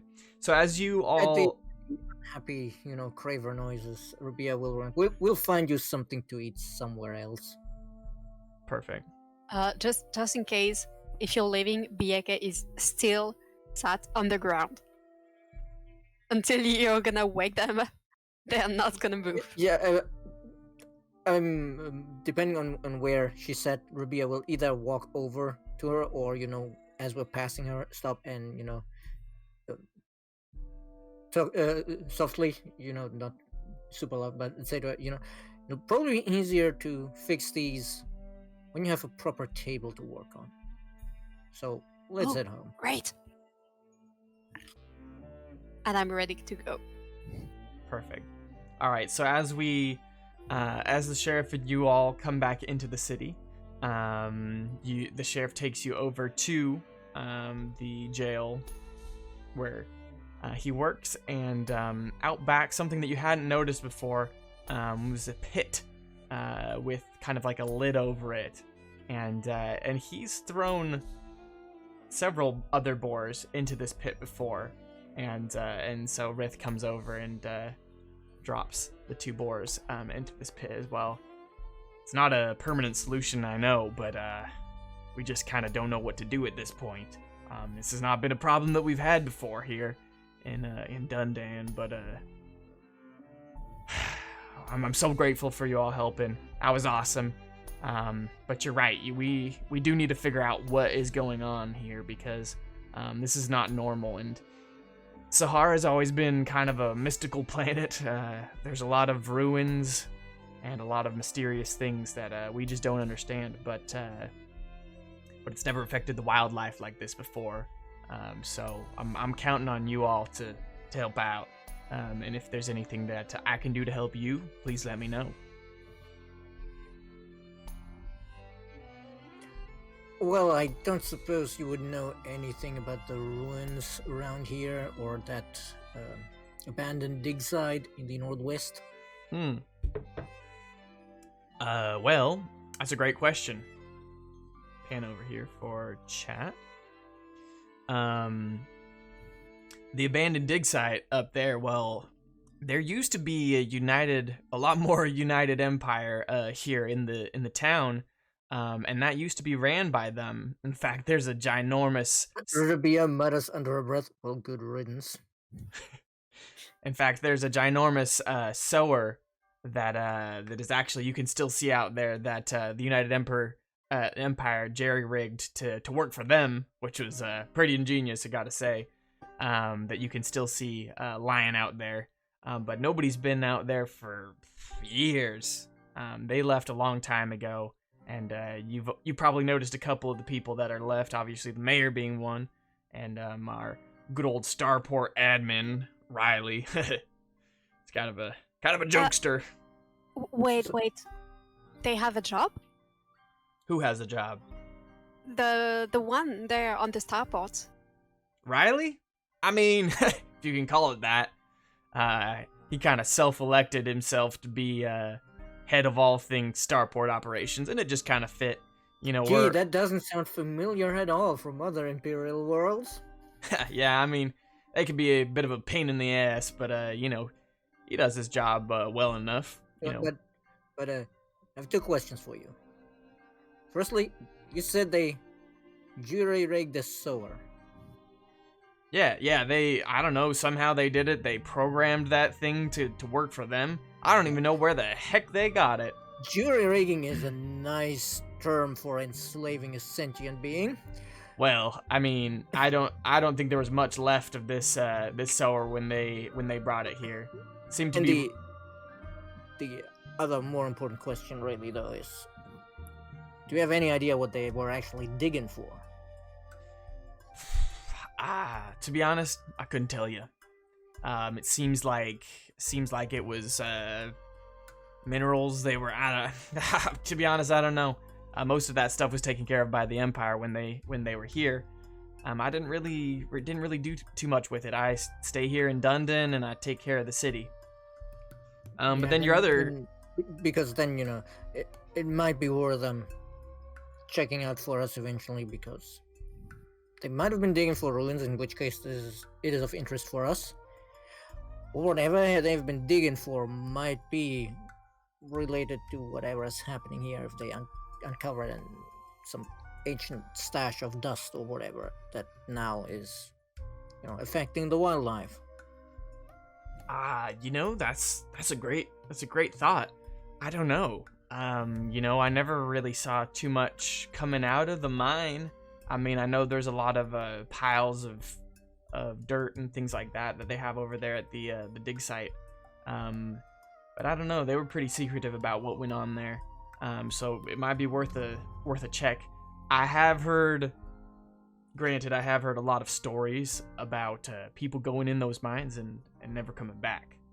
So you best be careful if you're going to go out of those mines. Expect the unexpected. But if you're looking for any sort of like ruins or something like that, well, down to the southwest of the town, we do have that big circular shaped ruin out there, and I think I might have mentioned old man Gregory before. He's out there and he might be able to help you all. I know you all are here to find something for your mission, but I mean, he's gonna be your best bet in regards to all things ancient and mysterious. So maybe go check out with Gregory. Yeah, but to be honest, I feel like the boars are a more pressing matter, given that they pose an immediate danger. The ruins are unlikely to be running away or attacking anybody. And I mean, you got a point there, but if anybody, besides, I feel really bad because the first night we did hear the attack, but we thought you had it handled, and then the next day we heard that you lost 2 people when we could have been there to help. So Well, technically, Sorry it's for more that. difficult to hear ruins. That's maybe why we didn't hear ruins. Yeah, well, it may not seem like super connected, but Old Man Gregory is in touch with this planet, and if there's something wrong here, it's possible that he knows something. Those ancient ruins are from an age past. I don't fully understand all the things that have led to where they are today. Just simple folk, but I think that if there's a connection between the ancient history of this planet and what's going on with these animals, he's your best bet. Bieke straightens, and they lost their usual cheery, explosive, friendly voice, and they just call me, saying, "We want to see the old Gregory." I mean, you just follow that path outside of town. You'll find his house. I suggest we go see him. We tried to go see him tomorrow, but we should at least briefly Why check should for we the go tracks. tomorrow? We want to see Gregory. I mean, he's probably Because asleep right now. Yeah, exactly. late. It is deep in the night. We need some sleep because we've been up all day. He's probably asleep, and also, given the animals we've seen running around, traveling at night is probably not a great idea. Worst case, It we would be- die. We want to see Gregory. If you die, you can't see Gregory, which is why we need to travel when it's safe. Go home, get some rest, y'all, and in the morning I'll point you in the direction of old Gregory. How's that sound? And I would suggest, Sheriff, if you can spare anybody to check the tracks to at least see if maybe there's somewhere where the boars are coming from, where you can block them off in some way before they get close, then might buy you some more time on future nights while we go consult with old man Gregory. Definitely. Honestly, I think I've learned a thing or two from you all. I think me and the boys down at the station are gonna take some tips from you, and I bet we'll be able to handle them the next time they come. So can you all explain to me what you would like to do? Head home? Are they going to send a group out now to go follow the tracks? I think we're done for the night here. I can't imagine that. I mean, the question is, can we convince BAK to not go looking for old man Gregory at night? Because Rabia is looking quite concerned at the little Sophon, because that was a very sudden change in demeanor. They're just standing still, and little one. Yes, not they are moving. standing still. How is that not concerning for them? All right, y'all. I'm heading off to get some sleep. But take care of yourself and Bieke. I really don't recommend you going out there at night. We heard you. If there's boars, there could be mores, if you know what I mean. All right. I know what you mean. Have a good one. I understood. And the sheriff kind of is a little concerned about Bieke's voice change and demeanor. Kind of gives an interesting look and turns around and heads off. Looks like the sheriff has been sleeping at the station probably a fair number of nights recently. Speaking of, you don't know anything about the sheriff's life other than the fact that he's just running around town defending things. And shirtlessly making weapons. It gets hot around that forge, yo. Sometimes, you gotta take it off. At least, the sheriff was a pilgrim and not Horatio, or the stream would have immediately been adulterated. But anyway, I was about to say that, Rabia will start heading off, but slowly, and then, check if Biake is actually following. They're not. They're just Then should we go standing back? Now, if Bianca's just staying there, as Rith walks by, is gonna reach over and just grab and pick up and keep walking. As soon as you grab Bieke up, they wake up, kinda, and they're like, "Woohoo! I'm flying!" So Rabia will shake her head and say to Riz as she walks by, if she weren't so excited about that, I would be giving you quite a few words about how rude it is to just pick people up. It just kind of shrugs all of its arms. Vito silently go behind the group. We should have a rest before leaving for the rooms or the dig. We need it. All right, so you all head back over to your lodging in the city, and you settle in for the night. And as you, granted, I don't think anybody got hit during that entire fight. Alabraxar tanked everything because the boars rolled terribly.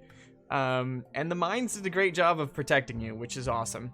But as you kind of wipe the sweat off your bodies, maybe some of you splash some water in your face to try and refresh. Maybe Vito avoids the water and, starts, polishing, oiling thin things. You all level up as you have gained experience from this combat, from helping the sheriff yesterday, and you all will be level 2. So congratulations. All right, so everybody's going to bed. Anybody want to do anything else? Actually, No way I'm going to bed. Okay. yeah, and actually, when we get home, Rabia is going to check the supplies for food, because she did promise Rith there would be food. Okay. So she needs to What try kind of- whip something up, whatever we have, and if there's not enough in the supplies in the house, she does have 3 weeks worth of rations, so she can probably use a third of that to make one craver meal. What does your rations look like, Rubia? What kind of stuff did you bring on this mission? I mean, the rations would pretty much be MREs because she's prepared for long-term stays, so it's all vacuum sealed, long-term, non-perishable stuff, which is why she's first checking if we had anything left in like the fridge or the pantry or whatever. I don't think y'all have bought food yet, or we tried to hadn't really search been for shopping any for food. food, so it's probably going You were to... out right next to the farms too. Probably could have nabbed some rutabagas. It's okay, Rith has food. Yeah, and I was supposed to... We're not about to steal from the farmers, are we? I mean, what kind of party do you take did us them a for? service, right? You don't take payment without agreeing on it. I mean, that's fair. That's fair. Unless it's the United Empire that hired you, but that's a different matter. Speaking of, the sheriff has a weapon for somebody if they would like it. Which you can pick up in the morning when you meet with him, I suppose. But before going to bed, I'm gonna zoom towards Vito before he shuts down for the night. And tonight I will be tinkering before going to charge my batteries. Okay. I'm gonna run in circles around you, and little one run the other way around. Can you show me the guns? How did you make them? How did they appear? Show me, show me, show me, show me, show me, show me. So I just turn out while I keep tinkering because I have multifunction as a good robot I am. And I just tell Bieke, I'm sorry, today I cannot repeat that weaponry. I have depleted all my energies. But tomorrow, if you want, I can show you how. And also, Yes, please, I show please. her like my small robots I'm tinkering with right now. Like Okay. she might be interested in. Like they are some drones and some kind of automatas, and she might like or give me some tips to make them better or Okay. Depends what you mean better. by better, but yeah.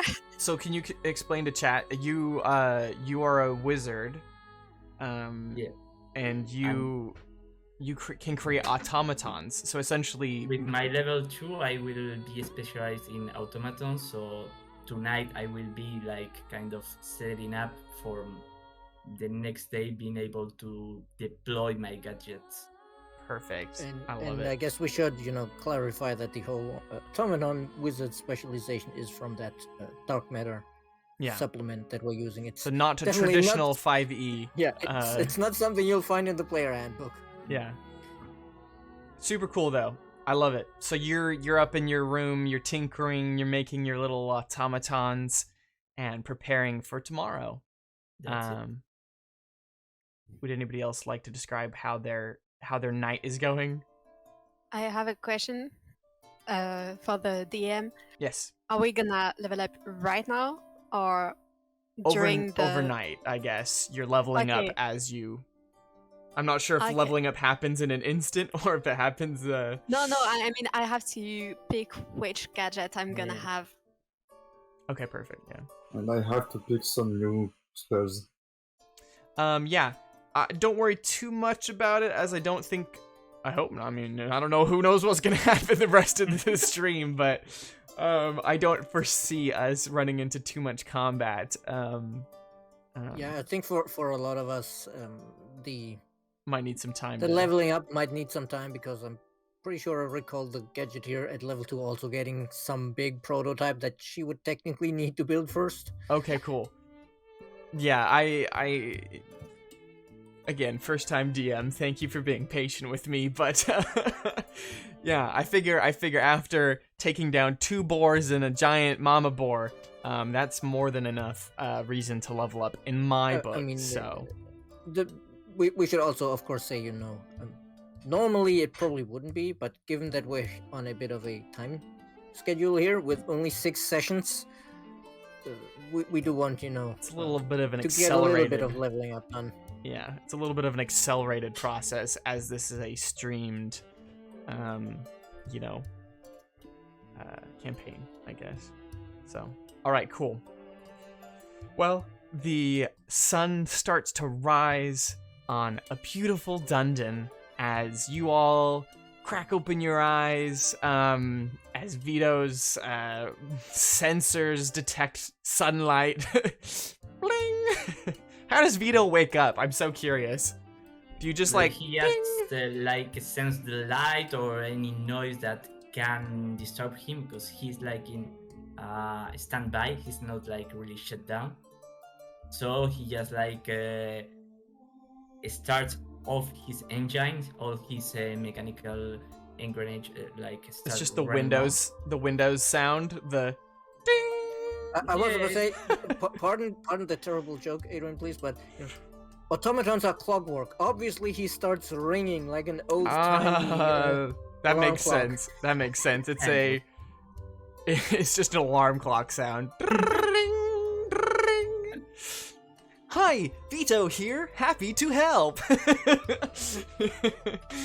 Oh gosh. Kind of like Big Hero 6 indeed. Sweet, like Big Hero 6. I love it. Okay, cool. Rith, you're probably still groggy from your large meal last night.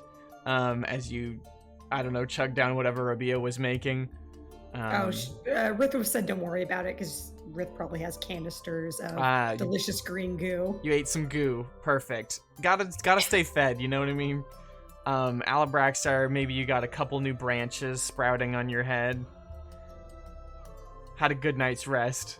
And Bieke, are all of I your... suspect Rabia will wake up whenever she hears BK running through the house. I was about to say, The camera doesn't even pan over to Bieke's room before Bieke's already awake and just like sprinting down the hall, just like.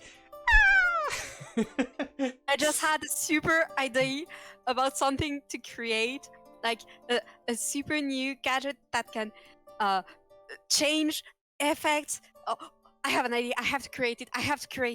That's the roleplay version of I have to level up. Okay, cool. All right, so it's early in the morning. You all are getting ready, and you hear a knock on the door. Would you like to answer the door? I want to answer the door. All right, Rith lumbers over and. Howdy, y'all. Good morning. I figured I'd stop by here. I actually have a lot of things to get done today, and so I'm gonna be heading out on patrol. I'm gonna be heading out with some of the boys to check on those tracks that y'all were mentioning last night. We're gonna see if we can't find out where they're coming from. But yeah, if you'd want to go talk to Old Man Gregory today, please be careful. Those ruins, although are not dangerous, are very mysterious, and he may not tell you this, but he's had experience losing people before.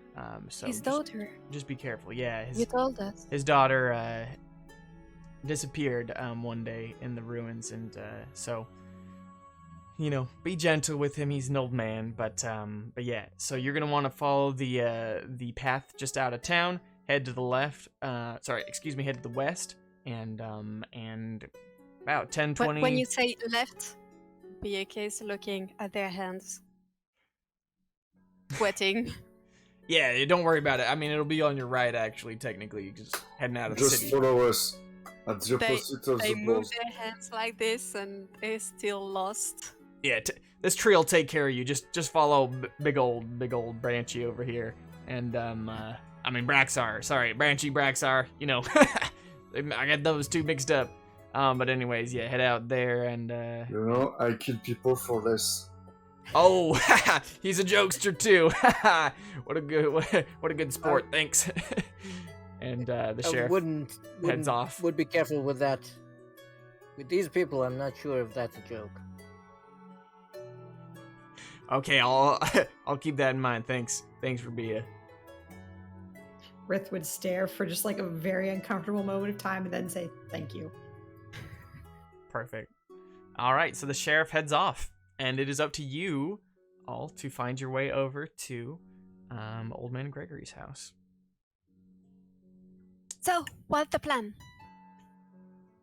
Well, I going guess somewhere? first a lot of walking. Should we acquire food for the rest of us or for everyone first and then go? Like go to the market and then. Okay, but where Yeah, are we? I know. I have a lot of food that I think technically BK can eat. Not sure if it's to her taste, since Sofan taste might be different than Pilgrim taste. Is but, it gonna make my belly bleed?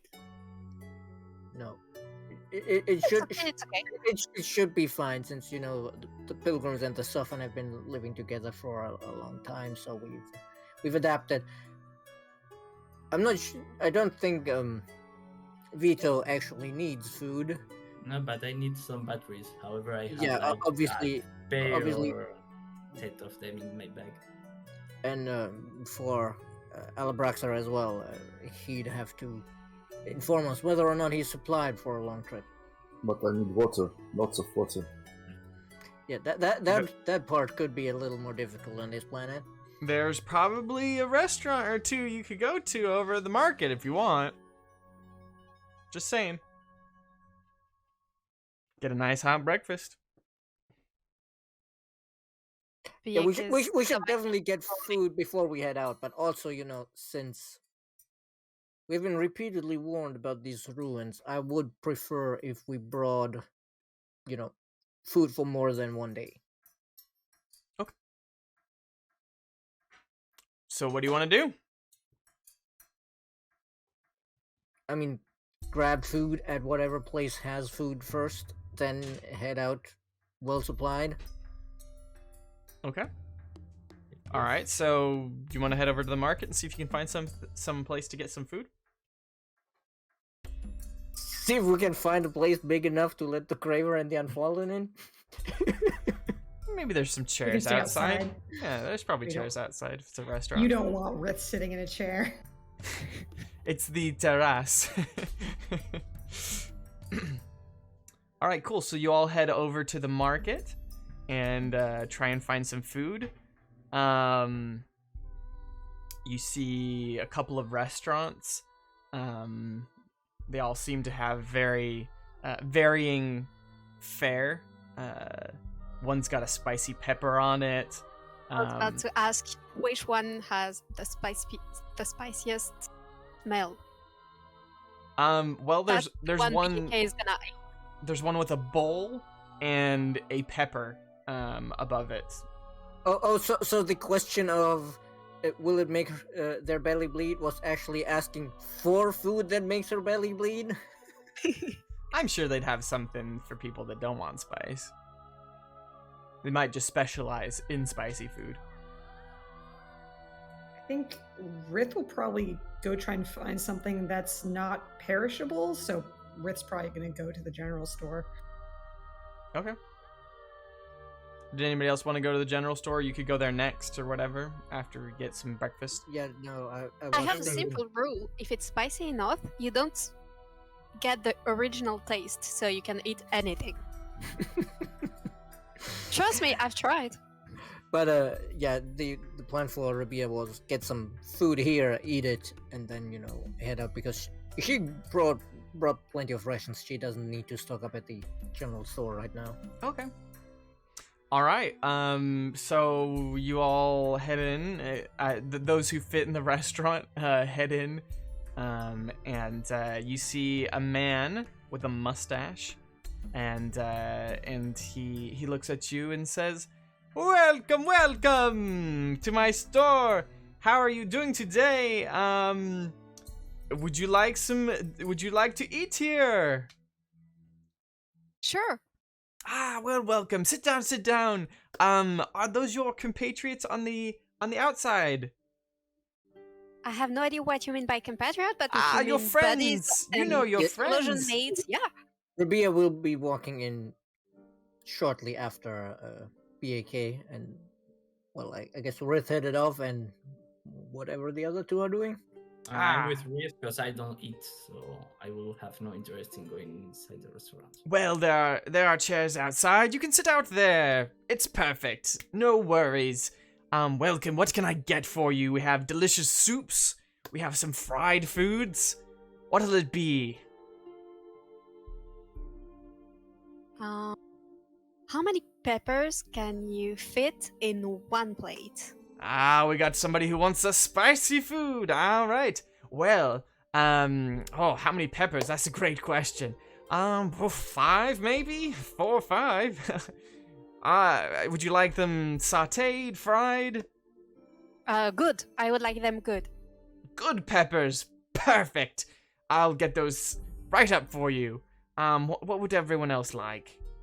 Just something filling and nutritious for me because we have a long walk ahead of us. A soup for the pilgrim. Let's go. All right. Coming right up. Billy, one soup, one pepper dish for the little Sophon.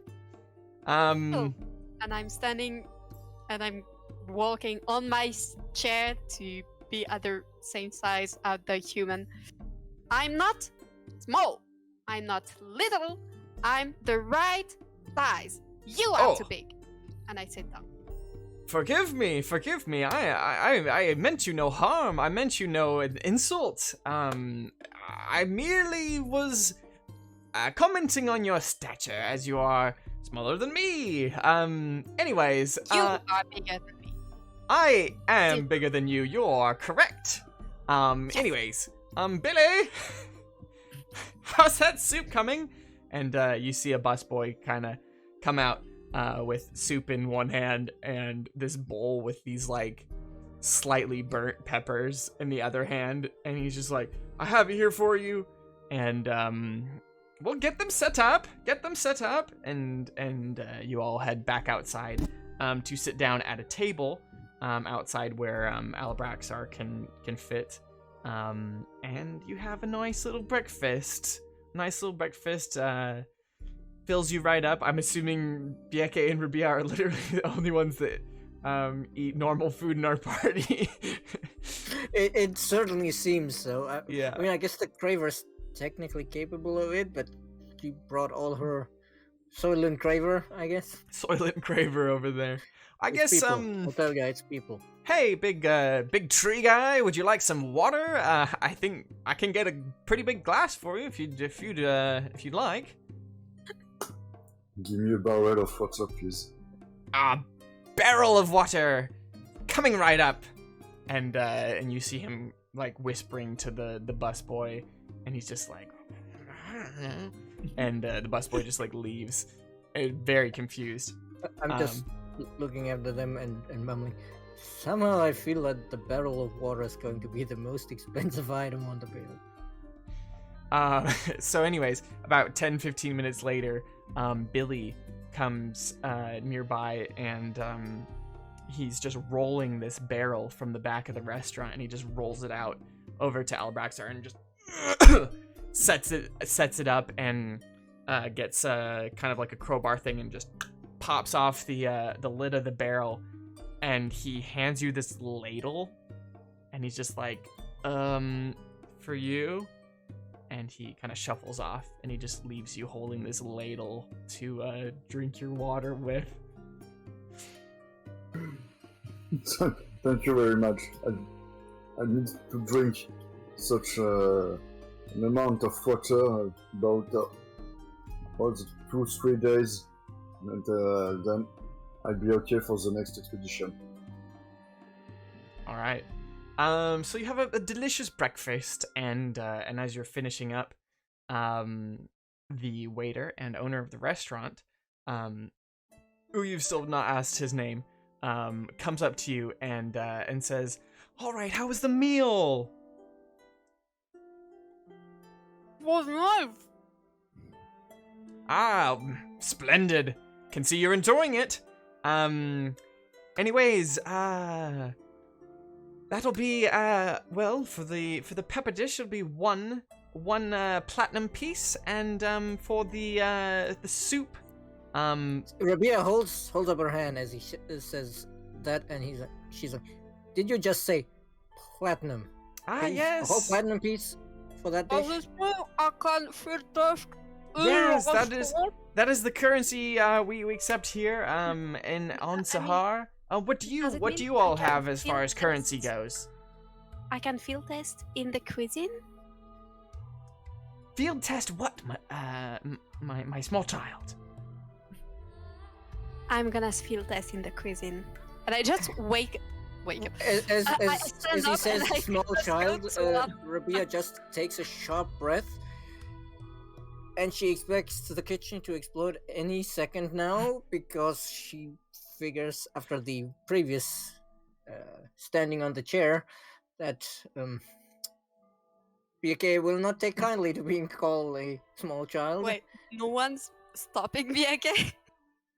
What is Bieke doing?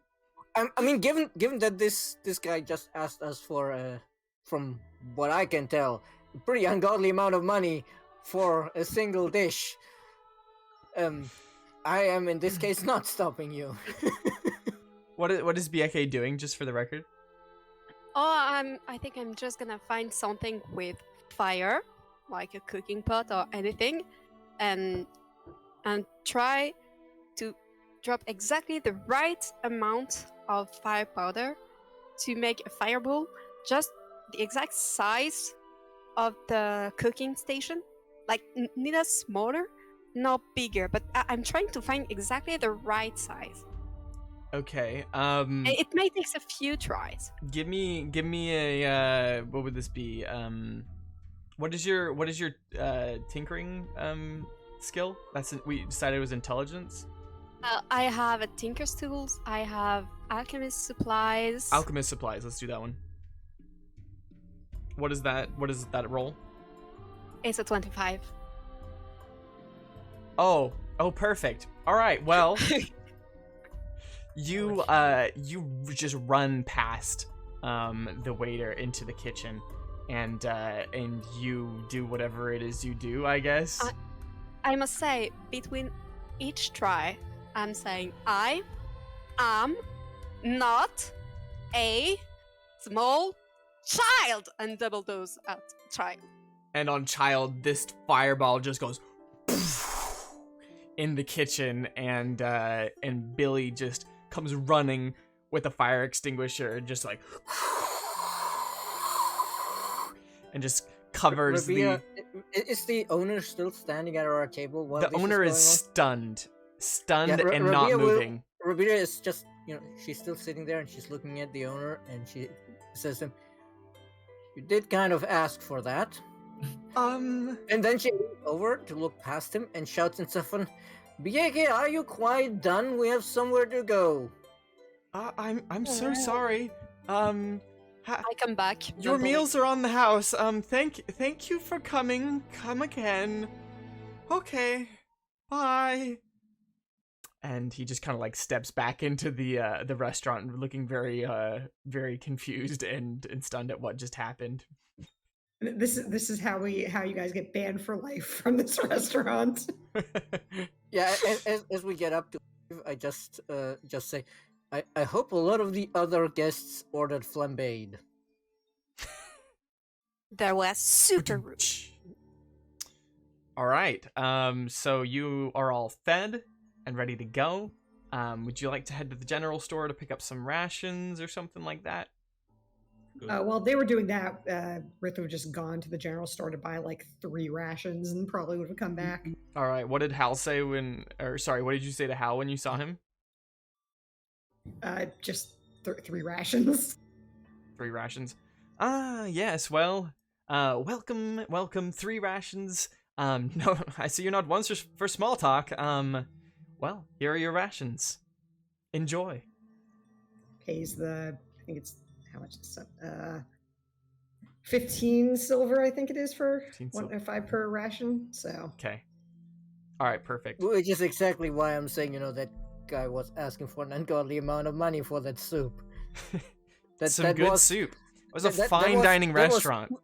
2 days worth of rations, which is, for 1 plate. Nah. But my dish was super good. And I had some fun. So even though the personnel was extremely rude, it was an experience. It's good food. All right. Good food, good fun. Good soup. Anyways. And good water. And good water. Perfect. Glad to hear. So, as you all make your way from the restaurant, you meet up with Rith as they're coming out of the general store. And so at this point, would you all like to make your way down towards the ruins? Cool. Yeah? All right. So as you are leaving the city, you see some of the citizens out in the farms, tilling the ground, picking weeds, generally just taking care of the farms. And they look at you and they just start clapping. And they just like, I don't know, there's probably like 5 or so of these farmers out there, and they just start cheering, and they just they're holding their hands. They look like they're trying to say thank you. Abraxa, I have a question for you. You're the tallest here. Can you see why they're clapping? Is there something coming? I guess they're clapping for us because we killed some boars yesterday, maybe? So we just made a big booms. Nobody ever clapped for me when I did booms. Yeah, maybe you should be... And this planet is for you. You make booms, and they are clapping for you. Sahar seems like your kind of place. Nice. Be a kid. Yeah. The difference is, if you make the booms on something they don't like, then they'll be clapping. So let's hope none of these like the restaurant you just blew up. Yeah, but they For deserved the record, it. the busboy came in and doused the flames before any permanent damage occurred. Anyways, all right. So, would you all like to do anything, say anything as you head over to the ruins? It doesn't seem possible, but the Craver looks extremely uncomfortable at the applauding. Rith just like shuffles and like kind of like turns away from all the people clapping. Rith just walks faster. Okay, perfect. Yeah, Rabia will largely also just ignore it because, you know, she's not here for the fame. She's technically here to find endless ruins and probably tell her well, relatives, I guess, you know, the other pilgrims before she tells the people who actually hired her. Perfect. All right. So as you're walking, it takes about 20 to 25 minutes, and then off in the distance you see a house which seems to be alone.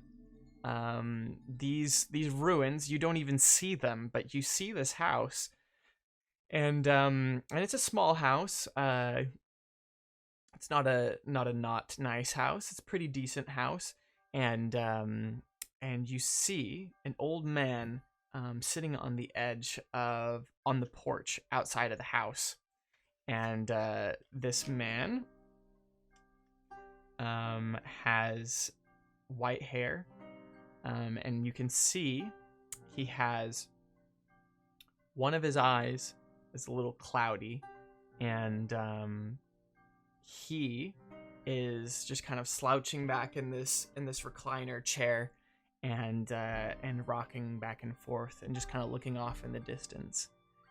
And as you approach, he looks over to you and doesn't say anything. I just wave. He doesn't do anything. I keep waving, and when my arm grows tired, I change.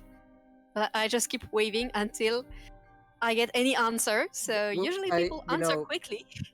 I'll just keep walking, and you know, I'll wave BK to and the others to, you know, keep following, because we only know this is Old Man Gregory, but I feel like shouting at him from far away might be considered rude. So, you know, try to get a bit closer so we can speak in fairly normal levels, and then just say hello to him, and not even any more than that yet, just to see if he actually reacts to us. Hello. How are you all doing today? Well, I mean, it To was enter a the ruins. You want to see the ruins? I want to know the ruins. We want to know the ruins. as you know, this change comes over Bayaki again. Rabia will kneel down and switch to soften again. It really is paying off that, you know, growing up with the pilgrims and being fluent in soften, and try to hope that maybe, you know, speaking to her in her native language will help snap her out of it. And say, you know, Bayaki, not yet. We will explore the ruins later, but first we really need to help save these people, or we have nowhere to come back to, potentially. So please want don't get to ahead save- of yourself. BK is just turned towards old Gregory, and she repeats again and again, "We want to save you. We Save want to me? save you. There's no saving me. We will I'm- save you. Yeah, I'm beyond saving. We will Rabia save you." Rabia stands up and places one hand on BK's shoulder, hoping that maybe she'll react, and but turns to Old Man Gregory to say, "Well, we're looking to help the people of the city because there are some strange animal attacks that seem to be infected with what is often known as dust, and we think maybe it could be connected to these ancient ruins, because usually you find this rather dangerous substance in places like this, and we were told that you have some knowledge of the ruins and the plan. Did you say The simple fact of putting your hand on BK's shoulder is enough to just jolt them back. And they're blinking a bit and they're quiet again. Did you say But the normal quiet. Did you say dust? I did. Old man Gregory kind of looks off into the distance again and just starts rocking back and forth in his chair. And after a couple minutes of silence, he says, I've been here on this planet for longer than I can remember. I wasn't born here. But of all the things in my life that I regret is it's not protecting my daughter. And I used to be young once, but not anymore. And when I was young, I used to explore these ruins. I used to think that they were fun, and I used to think of the mysteries the ancient ruins held. I once thought about finding ancient relics powered by dust, but now I know that dust is a curse, and that all who are affected by it, who are touched by it, will eventually be consumed by it. And Well, technically speaking, there is dust everywhere, so we're all touched by dust. But we're also all gonna die one day, so I guess it's okay? he, While he's going on with that, Rabia will get very tight-lipped, and because she pretty much shares this opinion, and so she sort of gives him a look of approval, but she doesn't say anything and only briefly glances at Bayaki at the interruption that she considers inappropriate in this situation, but obviously different social norms among the Saffon, and I'm pretty sure well actually is considered good form among the Saffon. Gregory's kind of like rocking back and forth again, and he looks a little emotional, and he says, you all are very young. I've been here around a long time. Something about living next to these ruins has given me prolonged life. I've lived probably longer than I should have. But at some point, I think you'll understand that we were meant to live and to die as normal beings, and that nothing good can come of dust.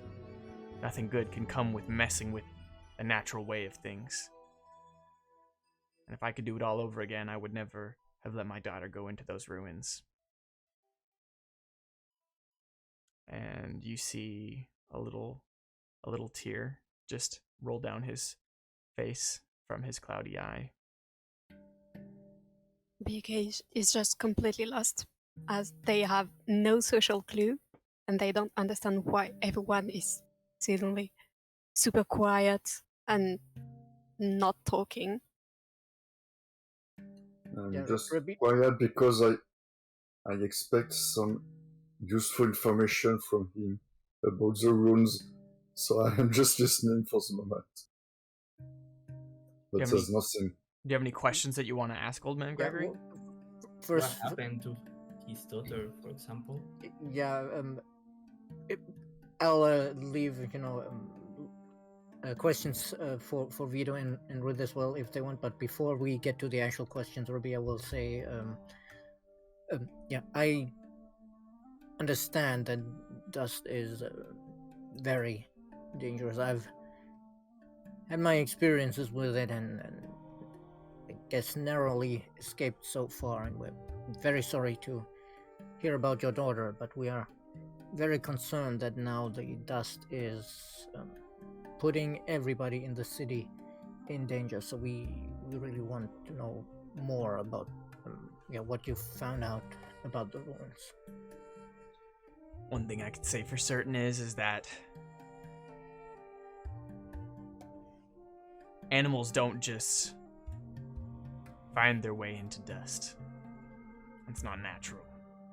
Animals will naturally avoid getting involved in things with dust. I think they inherently know, they have instincts that let them know that it's dangerous. But if you said boars? And it was boars this time, but I don't know. There may have been other animals in other nights. So you suggest that there is something or someone who forced them to be involved into dust things? I think there is a definite chance that there is something more nefarious going on here. And that if you're seeing animals that are glowing yellow eyes, there's something more going on here, and it's up to you to figure that out. I fear that when back when the United Kingdom was here mining, I fear that they had some plan for Sahar. We're a very remote planet on a very far side of the galaxy, and nobody comes here unless they have a reason. Same reason you all are here, same reason they were here. They were interested in something, and it seems like they didn't find it. But maybe somebody else did.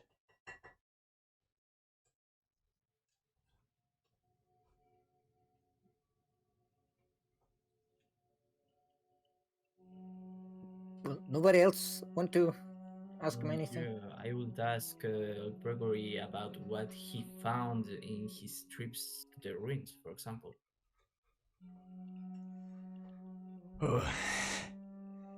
The ruins are vast, and they would take days and days to search on your own. But I think that there are many mysteries that I've never even found in these ruins.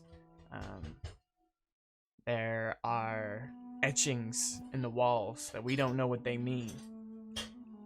There are essentially mazes that go around, and you can get lost in these circular patterns. But it's... I just grab anyone's hand the closest, and like a teddy bear or anything. You want to cuddle somebody? Their arm, I guess. So It can Who be do one of Rith's. Who do you grab onto one of Rith's arms? Okay, cool. All right. So Gregory kind of looks at you and he says, if there's any advice that I can give you right now, it's find the secret in the ruins and you'll understand the meaning of what's happening here on Sahar, because this is not a natural problem. This is something that's going on, and I think that if we understand the history of Sahar that may be found in these ruins, we may understand more about what's going on in the city. I've been out here on my own out in these ruins for a while, and I haven't spent too much time going back in the city, but I think it maybe is time for me to head back into town and see what's going on. I squeeze even more Rith's arms with my tiny softened strength. I'm not sure if Rith notices. We have to take a look at this. We have to explore over there. We have to understand. Well, I wish Just- you all the best of luck. I think that I feel something about you, especially you. And he looks over at Bieke. So there's something different about you. And if anyone can do this, you all can. I believe in you.